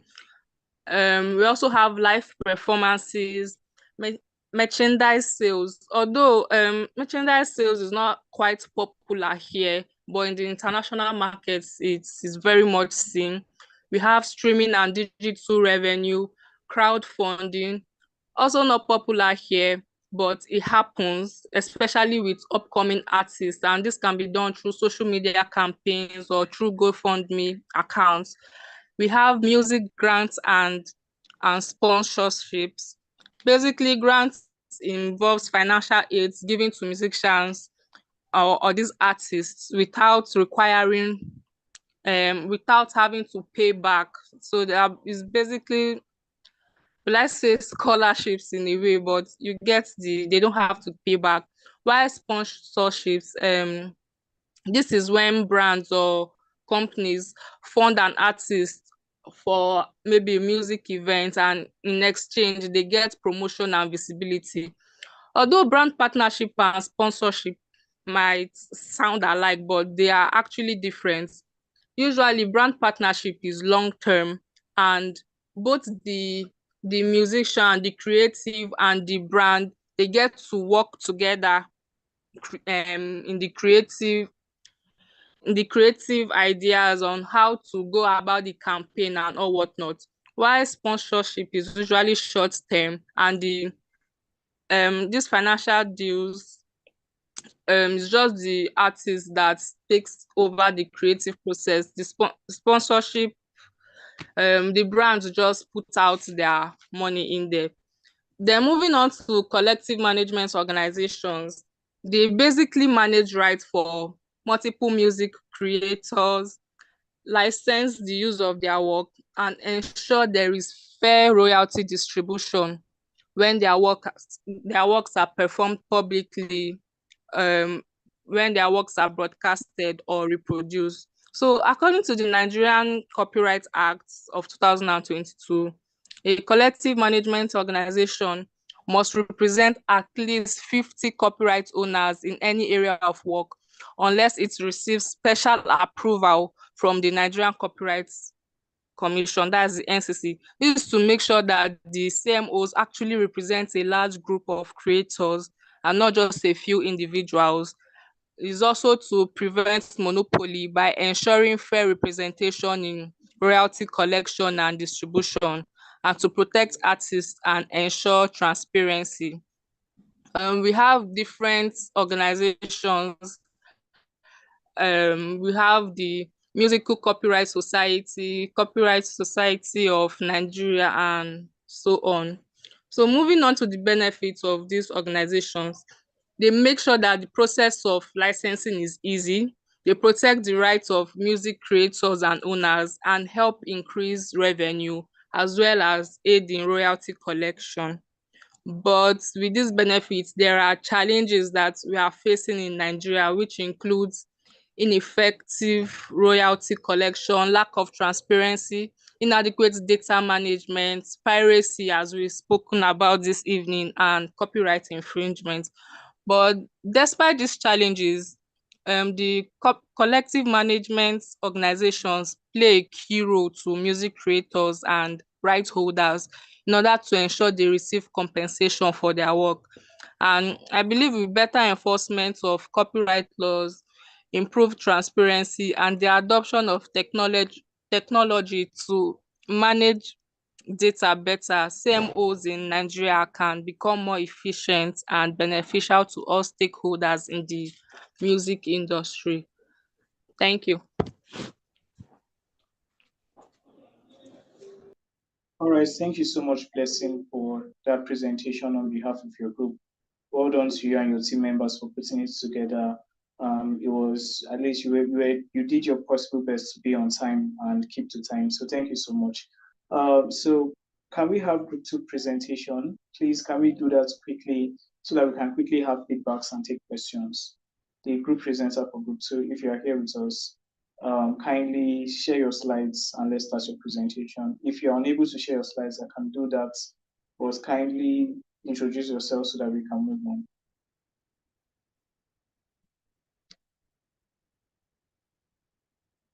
Group presenter for group 2.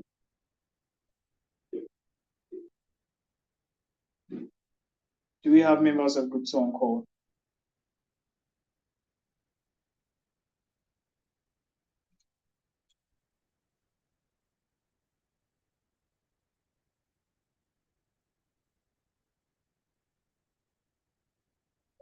Okay, can we have somebody step in as a backup presenter on behalf of the group? I don't mind sharing the slides.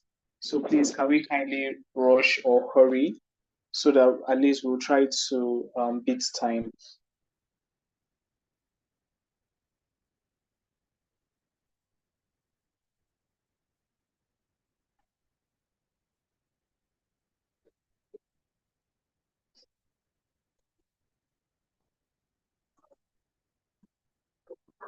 Okay. It seems we don't have anyone currently representing the two. Hello, Please, good evening. okay, Chigozie, thank you so much for stepping in. Good evening. Okay, my name is Chigozie. Um, okay, let me step Yeah, in as a presenter. yes, please, you can go ahead. Okay, Do you need assistance with the slide? okay, okay, that would be very okay, please. All right, so please kindly go ahead and start the presentation. I'll open the slideshow soon. Okay, so our group, the topic is music, entertainment, and law, and we dealt with subtopics like royalties, music distribution, music contracts, music licensing, enforcement mechanisms, infringement and enforcement mechanisms. So I'll begin with royalties. So royalty is the payment that is made to the owner of the copyright. Well, we have talked a lot about music distribution and the contract. So depending on how the agreement goes, so all those who are entitled to the payments, the collecting organizations, they collect the royalties and distribute them accordingly. So it is like the payments that they get for their creation, for their intellectual property. In this case, now we're talking about music. So ranging from the producer, the performer, the person who performs, the songwriter, depending on how the agreement goes. So that is it for royalty. There are types of royalties. We talk about mechanical royalties, which are payment for, well, initially when music was being distributed through CDs and vinyls and all that, it was um, uh, funds made from those sales that were being distributed among the owners of the music. However, this time around, we have online platforms like Spotify, Apple Music, and all that. So these revenues from those streaming platforms can also be distributed among the music owners. We have the performance royalties, which are royalties generated when the music is performed or played in public. There's the synchronization royalties when a song is borrowed by maybe for a movie and all that. So when it is incorporated into a movie and like something like a soundtrack or something like that, so the revenue generated from that can also be distributed. Printing royalties, which is very common for classical and film composers, and they are paid by copyright, and they are paid to the copyright owner based on number of copies made. Next is music distribution, and music distribution, it is the means through which the music is circulated. It is process of making it available to the public through various channels. So initially, the traditional way was through CDs and through CDs, memory cards and all that. But these days, those things are now phasing out. Now we have different platforms like Spotify, we have Boomplay, there is Audio Mark, and even artists these days, they have their different um, websites, personal website through which they can distribute their music. Different types of music distribution. We have physical distribution. There is physical distribution when the traditional way, which is through CDs and all that. Digital distribution, Spotify, the one that is distributed through online streaming platforms like Spotify, Boomplay, and all that. There is the independent distribution when the artist decides to do it himself. When the label distribution, when the record label takes it upon itself to do the to make the music available to the public. There are a lot of challenges facing music distribution in Nigeria, and the popular ones are piracy, copyright infringement, Well, piracy these days, there are a lot of illegal websites that make music available for downloads, and many of these things are not authorized by the copyright owners. So it's a very big challenge, and tackling that has been very, very challenging for copyright owners. Lack of enforcement of copyright laws. In a lot of ways, our laws in various areas are lagging. Enforcement mechanisms are not in place. Revenue collection and unpaid royalties. Every now and then we hear artists come on social media to call out record labels and all that about unpaid royalties. There is digital accessibility and internet cost.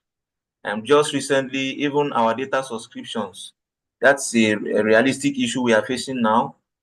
Internet subscriptions have skyrocketed, and many people who have been struggling to get data subscriptions to subscribe and stream music and generate revenues for the artists. These days, many people can no longer afford data subscriptions anymore, and it's a huge challenge. Next on the outline is music contracts. Like we know, contract is an agreement be, beginning with the offer, the acceptance. Well, it is backed by the consideration and all that. Like composed of different all the elements of contracts. There must also be an intention to go into a legal relationship. There are types of contracts. We have the recording contract, publishing contracts, managing contracts, distribution contracts, storing contracts, merchandising, performance agreements, licensing agreements, collaboration agreements. Um, um, as people go into agreements under one or two circumstances, there may be breaches. One person may go against the term of the contract. So in this case, when it happens, there are remedies when it happens. There can be monetary damages, specific performance where the court orders the person in breach to go perform the obligation. Rescission, one of the party can a party can decide to rescind the contract, cancel the contract. Liquidated damages. The next in the outline is music licensing, which is one of our mentors had talked about it, and it is the mechanism through which somebody who does not own the right to a music can go to the owner of the copyright to obtain permission to allow him do certain things in relation to the music, which originally he did not have the authority to do. It is mostly those things which the owner of the copyright is authorized by the law to do, like distribution, performance, and all that. So it is through music licensing that the person who is known as a licensee can actually perform the rights and of the original owner of the music rights. There can be different types of music licensing, mechanical licensing, there is synchronization license, mechanical license, the one that has to do with the CDs, synchronization when it is integrated into a movie, public performance, master's license, print license. Who needs musical licensing? Businesses that play music in public places. So if somebody owns a restaurant or you own a club, or a bar or a store that you need to entertain people, you actually need a licensing to obtain the right to play a music in your store or restaurant or bar. Filmmakers, it is very rampant in most of us who watch movies. We see that many music have soundtracks, and many of the soundtracks are not composed originally for the music. There are some that are composed for the music specifically. There are some that an existing song is brought and incorporated into the music, so licensing is needed. And in fact, anyone who also needs to record the cover of a song, anyone who wants to reproduce a song in a physical format or CD, or obtaining music licenses Yeah, Section 88 of the Copyright Act recognizes the establishment of collective management organizations. And these organizations, they represent different copyright owners.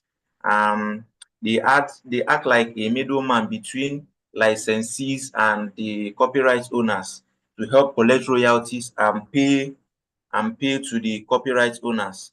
And there are two major collective management organizations in Nigeria. There is the Musical Copyright Society of Nigeria, and there is the Copyright Society of Nigeria. So these organizations, they, like I said, they act as the middlemen between licensees and the music owners. So the next is some relevant case laws in relation to music licensing. There is the case of the um, Musical Copyright Society of Nigeria (MCSN) versus Compact Disc Technology Limited, where the Supreme Court had to decide on whether the appellants had the local stand. The appellant, that is the collective organization now, the MCSN, had the local stand, that is the authority to, and if it required a license to operate as CCMO, well, it was held that by virtue of the appellant, that is the MCSN, being the assignee and absolute licensee of the copyright, that had the requisite locus standi to institute the action. Another case is the Copyright CUSON, the Copyright Society of Nigeria versus the music, or that one involved the dispute of regulatory dispute and oversight of the authority of the collective management organizations. There is also the performing rights organizations that are responsible for public performance licenses. So you can obtain performing licenses from PROs like BMI, SESAC, ASCAP.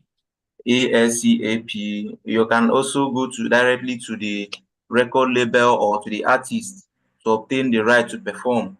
Then there is also the next is the infringement and enforcement. So normally in Nigeria, a lot of things are being infringed on. A lot of illegal sites are out there. So piracy is rampant, unauthorized sampling and remixing, unlicensed public performance and broadcasting, digital piracy and unauthorized streaming, plagiarism, song theft. So these are different ways in which the right of the copyright owner in the music can be infringed. So when this is done, there are enforcement mechanisms. So the artist or the owner of the rights in the music can issue a cease and desist letters through the lawyer to the infringer. Lawsuits can also ensue when the cease and desist letters or every other pre-action notices had been exhausted and the infringement still persists. Copyright infringement monitoring services can also be employed. Technological protection measures, content ID systems, criminal prosecution. In this case now, because even in the Copyright Act, there are criminal infringements. So in this case, it is reserved for the National Copyright Commission to institute criminal prosecutions against the infringer according to the Copyright Act. So that is it. That is where we call it a wrap for our presentation. And we have questions also for our mentors. One of the questions is, what are the key terms that every Nigerian artist should look out for in a music contract? The second one is, what are the common contract disputes between Nigerian artists and their record labels? How can this be prevented and resolved? The third one is, how can Nigerian artists avoid exploitative contracts? And the fourth one is, how does digital streaming like Spotify, Apple Music, Boomplay, etc., how do they impact royalties payments in Nigeria? So that is it for group 2 presentation. So the last slide contains the list of the group members. So thank you for listening. All right, thank you so much, Mr. Chigozie, for that wonderful presentation. Well done to you for stepping in to make presentation on behalf of your group. So please, we would like to now take contributions from or feedback from our mentors. I think we still have Mr. Kabir and Miss Amanda. Mr. Tokwe is not with us. So Mr. Kabir, sir, we just want to get some feedback from you as pertaining the presentation. What do you think our mentees should do better? Maybe knowledge gaps you want to address. And then we'll take Miss Amanda's feedback and then we'll have questions. Okay, so for me, like it's a beautiful presentation from the two group presenters. They sound like they know what they are talking about. Even when I got the slides, I just needed to be sure that it's not a Google copy and paste, and that everyone in each of the groups understand what they put together. So also the members of the other groups, if they also understand all that has been presented, that's just my own major concern right now. So, and all these are still in theory. It's until you take further steps to see all these referenced documents and transactions play out in real time before you can understand most of the basic things you need to know.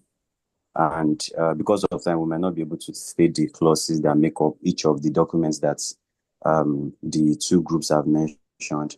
Music business is a very deep and interwoven conversation. I give kudos to the two groups, and I believe that overbearing information at a go could get you guys confused. So, and it's a good one, and there's room for more knowledge to be tapped into, as I said earlier in my presentation or during my presentation. So there are materials online and mentors for you to learn from and ask questions. So that is for me. It's a good one from the two groups. Thank you so much, Mr. Kabir, for that wonderful feedback from your end. Ms. Amanda would like to also take your feedback.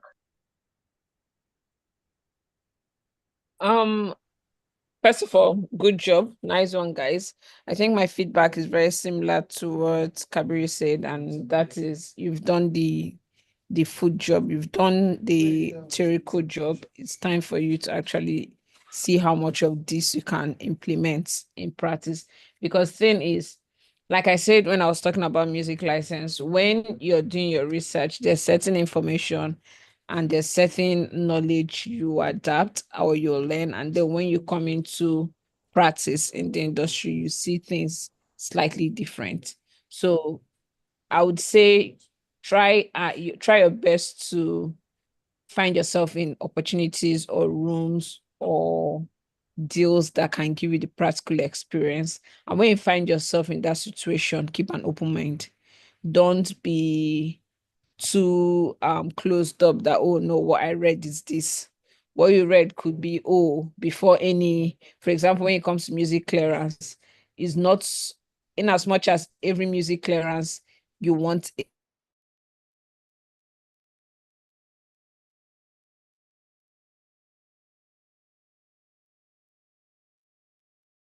the practical part of things. The theory is good enough. You guys have done an amazing work. I was trying to go through the slide to see if there are particular ones that I want to correct anything. But I think to a huge extent, you guys are well covered. Probably during question and answer, if there's any specifics to go into, I'll do that. But now when you're stepping into practice, don't hold everything that you found online as holy grail, that this is the way it must be. No. For example, I think one huge part that had a part to play in the industry is the fact that in as much as the Copyright Act says everybody that contributes or everybody that makes a song has a part in the song, but it's a bit hard to tell, okay, is it 50%, is it 20%, is it 10%? Understand that most things are down to negotiation. Understand that most things are down to what is adaptable or what is seen in this industry, at least what's applicable now till things change. So I think that's the only thing I have to say. You guys have done an amazing job, both groups, group 1 and group 2. Nice one to every member that contributed and did their bit in this work. Nice one. All right, thank you so much, Miss Amanda. So we'll be heading over straight to questions. I think I'll be sharing some of the questions that were sent, so that our mentors can address them, and also would also be taking live questions. So please, firstly, we would want to take live questions. Are there any members, like, are there any persons within the class right now that have particular questions for our mentors, for Mr. Kabir and Miss Amanda? Do we have live questions?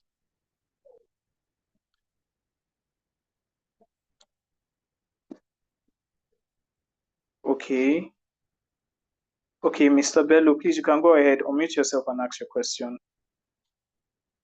Good evening, everyone. I think during Group 2's presentation, he made mention of the fact that bars have to obtain a license in order to play music at their bar. But I think I read it somewhere on the internet, on Google, that it's not like bars are exempted from obtaining a license for playing music. I don't know if I can be corrected on that.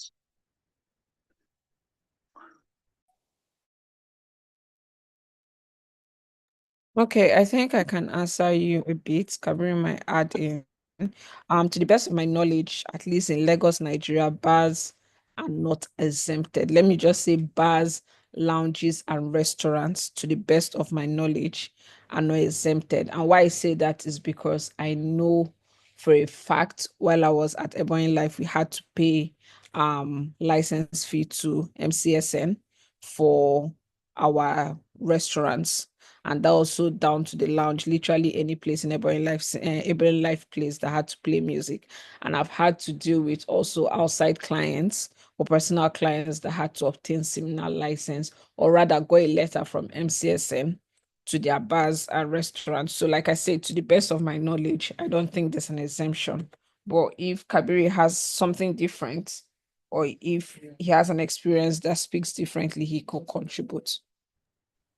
Yeah, just like Amanda said, to my best of knowledge, bars are not exempted from, also collecting license for the playing of song. But of course, we know that in Nigeria, we usually like boycott a lot of things. Even radio stations, TV stations, sometimes don't collect license. It doesn't mean that they are not supposed to. You understand? Like they are supposed to, but in Nigeria, things are not the way they are supposed to be. It's not exactly standard.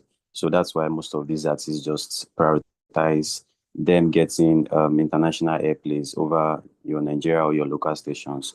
So yeah, I think that should answer your question.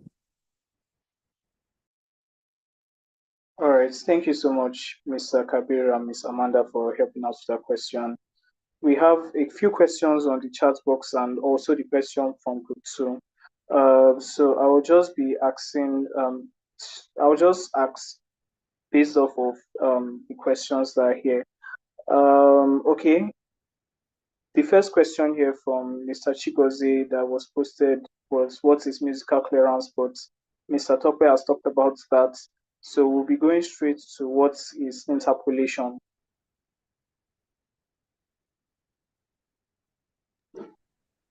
Okay, interpolation is the remaking of an existing composition. So, for example, you just decide to state a particular existing, maybe there's an existing song and there's a lyrics or the melody of that particular song. You decide to like just restate it on your own beats. Just a typical example is Love Me Jeje by Sheyi Shojimo, the original one, and the Love Me Jeje by Thames. So she remade it in her own words. It's not exactly sampling, it's interpolation, because according on the original one, which is the Shei Shodimu's own, he said love me jeje, love me tender, so in his own voice, and Thames also did that same thing in her own voice. So that is interpolation. It's going to be sampling where Thames in her own song decides to chop Shei Shodimu's voice from his own and copy it and paste it in her own. So that would be sampling. But it's going to remain as interpolation where she just states the lyrics or the melody in her own voice. All right. Thank you so much, Mr. Kabir, for helping us with that question. I think you were able to answer the two-in-one question at the same time, where you defined the interpolation and differentiated what's the difference between interpolation and sampling is. So we'll be taking more questions. There's a question here. I don't know if Mr. Topway addressed it during his session, but the first one here is, what practice and legal steps can be taken to clamp down on piracy in the music industry? Miss Amanda, do you have any contribution in relation to this?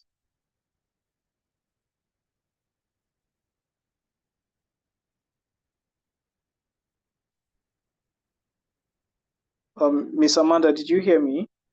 Sorry, I didn't get the question. Sorry. Oh, okay. The question is, what practical and legal steps, can be taken to clamp down on piracy in the music industry? Okay. Piracy in the music industry is something that we've struggled with for years. I wish I can give you a one-fit-all answer and say, okay, yes, once this is done, we can sort it out, or once this is done, it can disappear. I would say two things. Number one, is protect your work as much as you can. And this like advice to the creators. Now, you being the lawyer is trying to be very proactive for your clients. For example, if you distribute your song with the likes of 1 RPM and certain like Fuga, certain platforms or certain companies that have I think they have, let me not start boring you with so much information, but they have like a tech that picks up when a part of their song or an artist or a song that is supposed to be exclusively under their catalog is being used by any other person or is being exploited online, and immediately you get an email. So being very proactive with your work, um for takedown, for removal from any platform. That's one. Two, on the part of lawyers, is not trying to ensure that each case of piracy that comes to your table is persecuted. Now, as entertainment lawyers, I know most times we try to dodge litigation, but it does two damages. Number one, we don't have so much case law to bank on. Number two, till one or two or three or four people I used as examples, people will keep taking it as a joke. It's like how I think the film industry guys haven't cracked it because there's still a lot of them. But I think, in my opinion, they seem a bit more proactive than the music guys. Music guys, as far as the money is coming in, they really don't care. And that's because for the film industry, if the more your film is pirated, the more you lose kind of a good standing with the streaming companies, or they think your movie or your production is not so commercially viable for them. That is why. But for the music industry, whether it's on any legal platform and it's still on Dundo or Spotify, is nobody's business, kind of. Because a lot of back in the day, let me not drag you guys through things, but I know back in the day, some guys even use pirates as a confirmed mode of marketing to push their music into certain areas. So I would say number one is, like I mentioned, but just to repeat myself, number one is protect your work actively, and you being the lawyer, help your client protect their work actively. And secondly is, if there's a case of piracy that comes to your table, persecute it if you can. I think for me, those are the two ways I think we can clamp down on reducing. Now, the possibility of eradicating piracy, I don't know, but reducing it to an extent, it could help. Sorry, just to like add to what Amanda has said, she has even like said my mind. She spoke my mind, because she also mentioned that there has like been sensitization in the past, even from these creatives. They've been on the road trying to sensitize people that you guys should stop dubbing our work.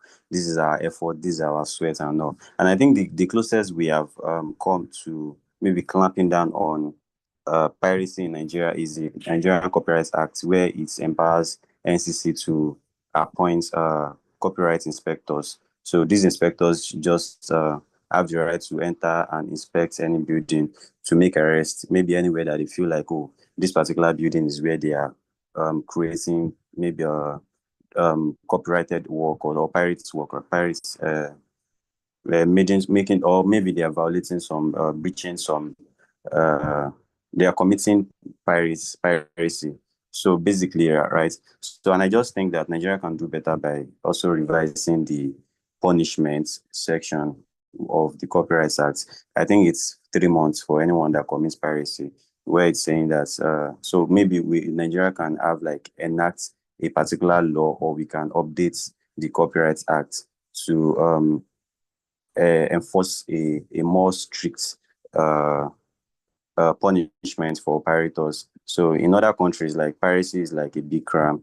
Big crime. If you go to UK, US, I think in UK their punishment is around 10 years for anybody that's commits piracy. So, and before you can think to commit that kind of crime, that you have to like have double lives before you can commit it. So we should just like enforce, maybe enact some legislations that will be in that everyone would know. It's just like the case of murder. You know that if you kill someone, you're going to be killed, right? So that's like the primary knowledge of it. So for piracy, there should be sensitization, and there should be like laws, legislations in place. So yeah.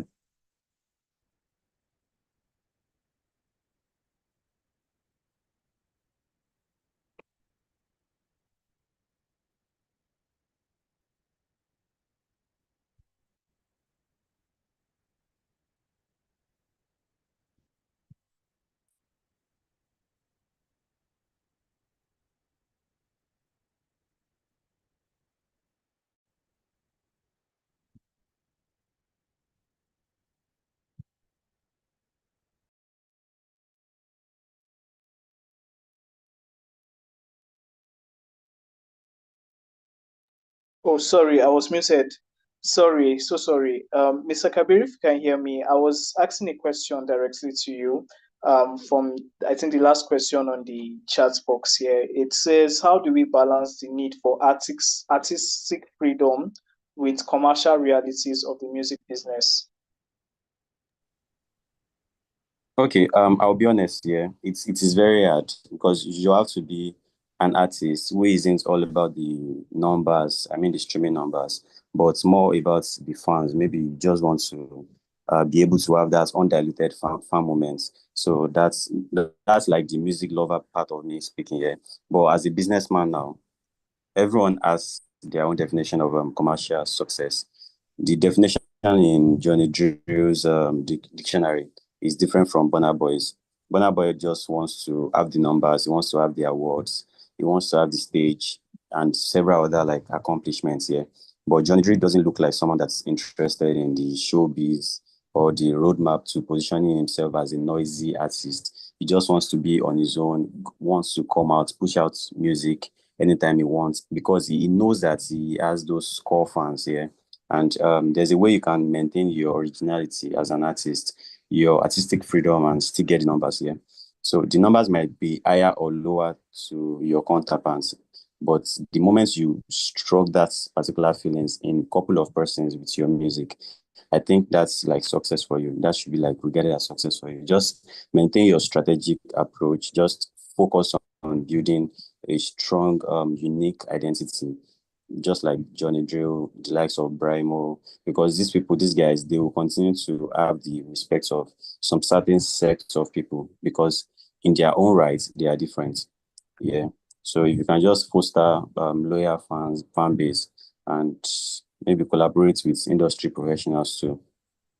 I mean, the ones that respect your vision, just like the way, yeah, a typical example is, yeah, there should definitely be a reason why Don Jazzy continues to hold on to Johnny Drew even after like almost 10 years. Because I doubt Johnny Drew signed 10 years at the jump, but definitely at the point they had to like discuss and extend their contract. So that's like a value that money cannot buy. All right, thank you so much, sir. Thank you so much, sir, for helping us with that. So we'll be moving on to take more. We'll be moving on to take more questions, and we'll be taking the questions on that are being projected on the screen.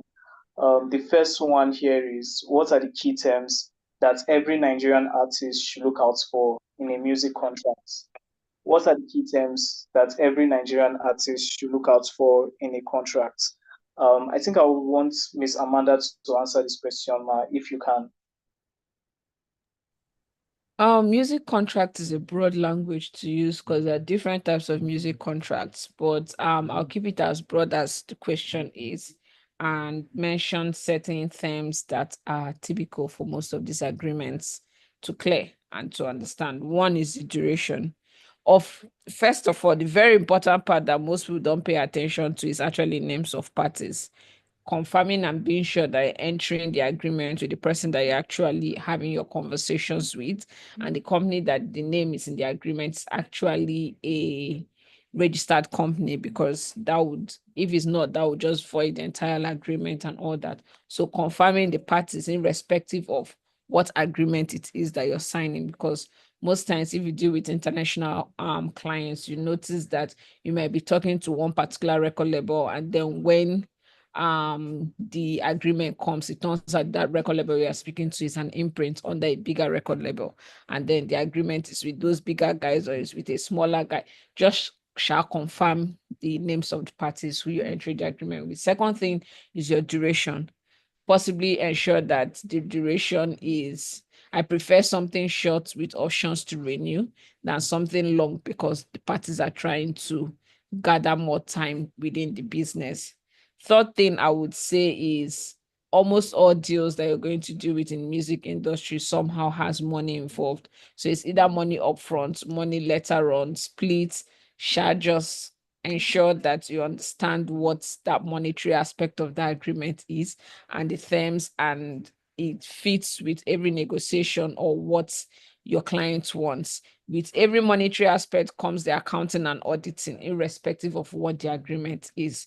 A record label deal, a split sheet, a featured artist agreement, a music distribution agreement, a licensing agreement, whatever it is, as far as money is involved upfront or afterwards or continually in the relationship, there must be a proper accounting and auditing clause.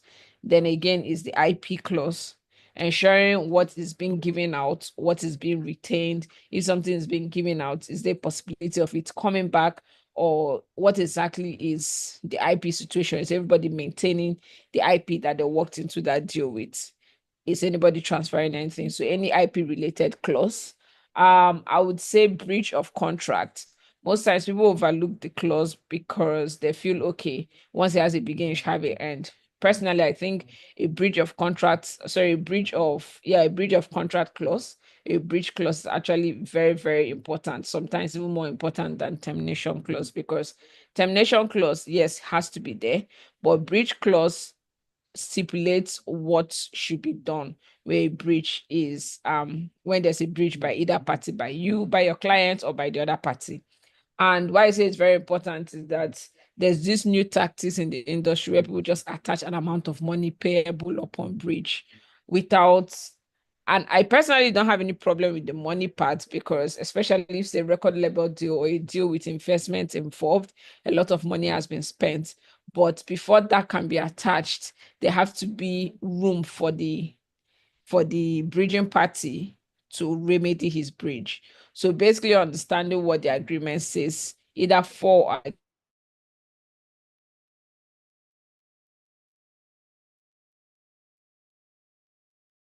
important, especially when you're working with maybe a music distribution agreement, music license agreement, where the person that you're collecting the rights from is telling you, I own all the rights completely. You need clarity, you need something, you need a legal protection. So that clause is also very important. And lastly, I'll end it with termination clause. Now, for different agreements you're going to deal with, there are peculiar or particular clauses in those agreements. But what I've given you is like basic, no matter the agreement you're dealing with. 80 or 90% of the agreement they're dealing with industry must have all of these clauses that I've mentioned, irrespective of what type of contract it is. So that is it. Thank you.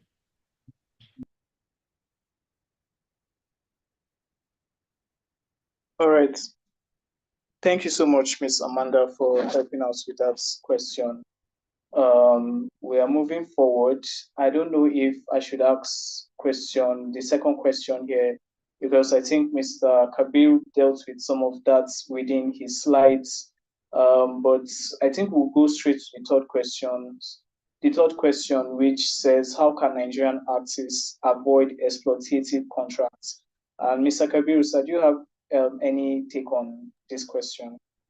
Yeah, I believe it's very straightforward. If you are trying to avoid a contract that is exploitative, because uh, I believe initially, for like primarily, I believe that a contract is supposed to be an agreement between the two parties. Yeah. So if the two parties are not coming to together, they are not putting their heads together that okay, this is what we agreed on. There's no contract, right? So if one party is benefiting or one party is getting like the larger chunk of the whole thing, it's not so great a contract. So if you are already like saying that okay, you before you sign, so I'm going to like speak on before you sign and maybe after you sign. So before you sign, you already like see the red flags and no, there's no reason, there's no point to you going ahead with signing with that particular contract, especially after you had raised those concerns to the other party, maybe yourself or through your legal representative, right? So there's no point with you like going ahead because you already saw the sign, just like someone that you're trying to enter a relationship with and the person is already like cheating. So there's no point going into the relationship with the person because you already know the person will still cheat. There's nothing like the person will change or they will maybe you just want to be there or something. So that's like before you sign, right? So maybe if it is after you have signed that you now realize that this particular contract does not benefit your interest, is against your maybe your goodwill or your position in life and everything, man, maybe you should just like consult your lawyer. Your lawyer should maybe review the contract and see your chances of leaving or exiting the contract, terminating the contract, because you're already there. It's a different thing ball game if you have not signed.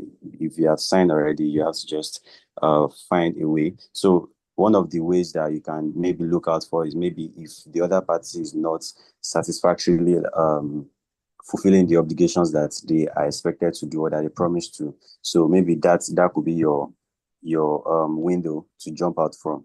So basically, if you just want to avoid an exploitative contract, consult your legal practitioner and get a legal advice. All right, thank you so much, Kabir. Last but not the list of our questions here, and where we'll be drawing a curtain on all questions we'll be asking for today, is the last question on the screen here. How does digital streaming, that's those platforms, Spotify, Apple Music, Boomplay, etc., impacts royalties payments in Nigeria? I think we would like to hand this over to Ms. Amanda. Ms. Amanda, do you have any take on this question? Oh, well, I can't speak on how streaming platforms like Spotify, Apple Music, Boomplay impact, but I can talk about how streaming platform like Ndundo impact the royalty payments. Oh my me. So We are with yeah, how do they impact? Sorry? we are with you. So yeah, how does the digital streaming space impact royalty payments in the industry? I'll say to an extent. Sadly, royalty or streaming royalties can't exactly make you a billionaire or a millionaire in the industry. No matter how much people try to say, oh, these big guys are making tons of money from the platform. I can say that for certain level of artists is a consistent um inflow of money, but is not as impactful as, let's say, a sync royalty. Sometimes it's not even as impactful as a publishing royalty, definitely. Most times it's not even as impactful as performance royalties, but it's consistent because, for example, I know some of these platforms, when I say I can't speak deeply about these guys, that each of digital or streaming platforms have their policy when it comes to payouts. For example, at Ndundo, we pay out 2 times in a year. That's every 6 months. I think YouTube Music pays every month. We have the guys that pay quarterly, every three months. So each of these platforms has their different ways. Now, for you, and the same way each of these platforms have their different ways or their different payment period. Each of these platforms have like threshold. For example, I think on Spotify, to use attain a certain number of streams, you cannot make money. On AudioMac, to your verified or your account is verified, a verified artist on the platform, you're not monetizable. Ndundo, there's nothing like that, but Ndundo has a threshold as to an amount of money you have to make in your account or from your songs for it to be paid out. And if that money is not made, the money just keeps accumulating for you till when it reaches that amount. It's a low amount, obviously. Do you get? So the money that comes from streaming royalties is not that much. It's just consistent. So when it comes to the part of impact, when it is impact a royalty payment, I'll say to a slight extent, to an extent, but not as deep as non-music or the rest of the masses think it is, not as impactful as a lot of people think it is. Because like I said, and I'll say it anywhere, you need to know who you are for you to come out and say, okay, yes, core of my money is coming from streaming. Sadly, that's not the case. So yeah, that's I'll transfer the question to Kabiri to join or to add his own parts. Okay, just like you said, actually, because I've been saying this thing for some time now that it's not streaming money that most of these artists are using to buy luxury. Most of them are like getting advances from distribution companies. Maybe before, like for example, now if Whiskey wanted to drop Mariah and maybe it's Sony Music or sorry, it's Empire. Empire is the distribution company that's going to distribute him. They can advance him maybe $200,000 or something. I'm just saying it could be more than that, right? So if they advance him and they just give him that $200,000 and they distribute for him, it's recoupable, right? So they are going to be recouping it from the income that they generate from Mariah as an album. So Whiskey has already collected $200,000. It can go outside, it can go to different clubs and start like spending lavishly. You guys will continue to like see that he has money, right? So that's how they continue to maintain their status along with sync licensing. I think yeah, just like Amanda mentioned, like publishing pays like even like it might not be steady, just like she mentioned, but it pays kind of higher than what you can get compared to streamings or the digital money and everything. Because if your song is being used in a particular movie and the movie is like one big movie, you can decide to like request for one big amount of money and you're getting it like chicken, like you're getting it in solid in a whole compared to when you have to like wait for your song to make a particular number of streams or you have to like wait for other factors to be in place before you make that kind of money under this. You guys understand, even like even when your song is played on TV or radio station abroad, like when you're making $100 on a particular radio airplay and you have to wait for how many thousands of streams before you make that particular $100. So the mathematics is not mathing. So there's no much impact like that. But of course, I think it's just what's the word? Aesthetics, yeah. The fact that you have a lot of streams, a lot of people listening to you, you can always leverage on that to get endorsement deals and all, which is also another stream of income for you to be making money.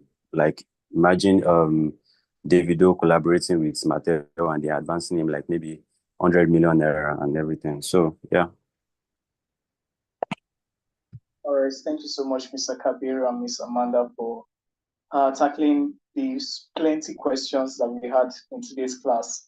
It was really, really nice learning from you guys based off of your experience on music business and law.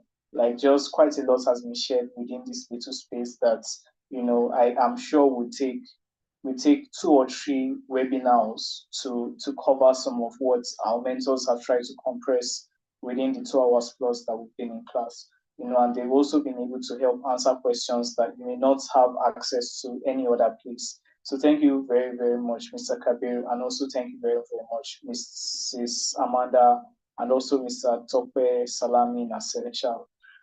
So we'll be, just before we go, we'll be doing one last thing, and then we'll be calling it a close on class.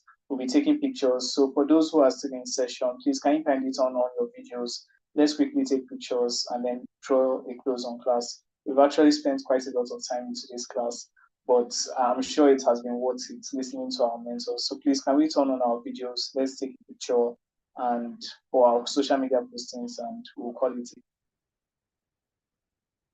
Okay, can we have more mentees? If that would be possible, I really appreciate. I think Bello, you are trying to turn on your video. Please, can we have more mentees, corporates? Thank you, Joy. Tis, yeah, I think that's your name. Thank you so much. Sorry about the lightning. I can see we should have taken this picture much earlier, but sorry about that.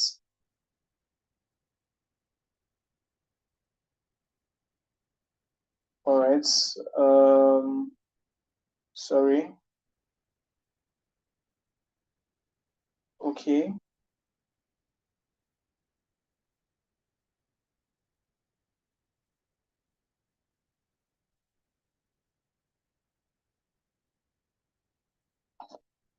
All right.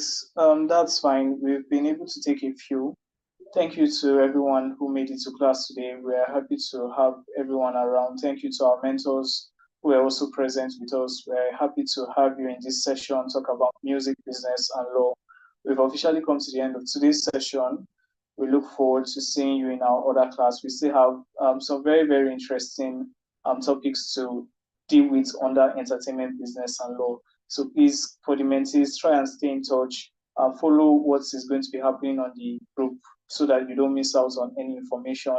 Also, I would like to encourage mentees to post what you've learned in today's class. Share it on your LinkedIn page or your other social medias. Tag our mentors, right? Let people out there know that these are the mentors, or these are the practitioners, the professionals rather, that you are learning from, right? Do all enjoy the rest of your evening, and good night, everyone.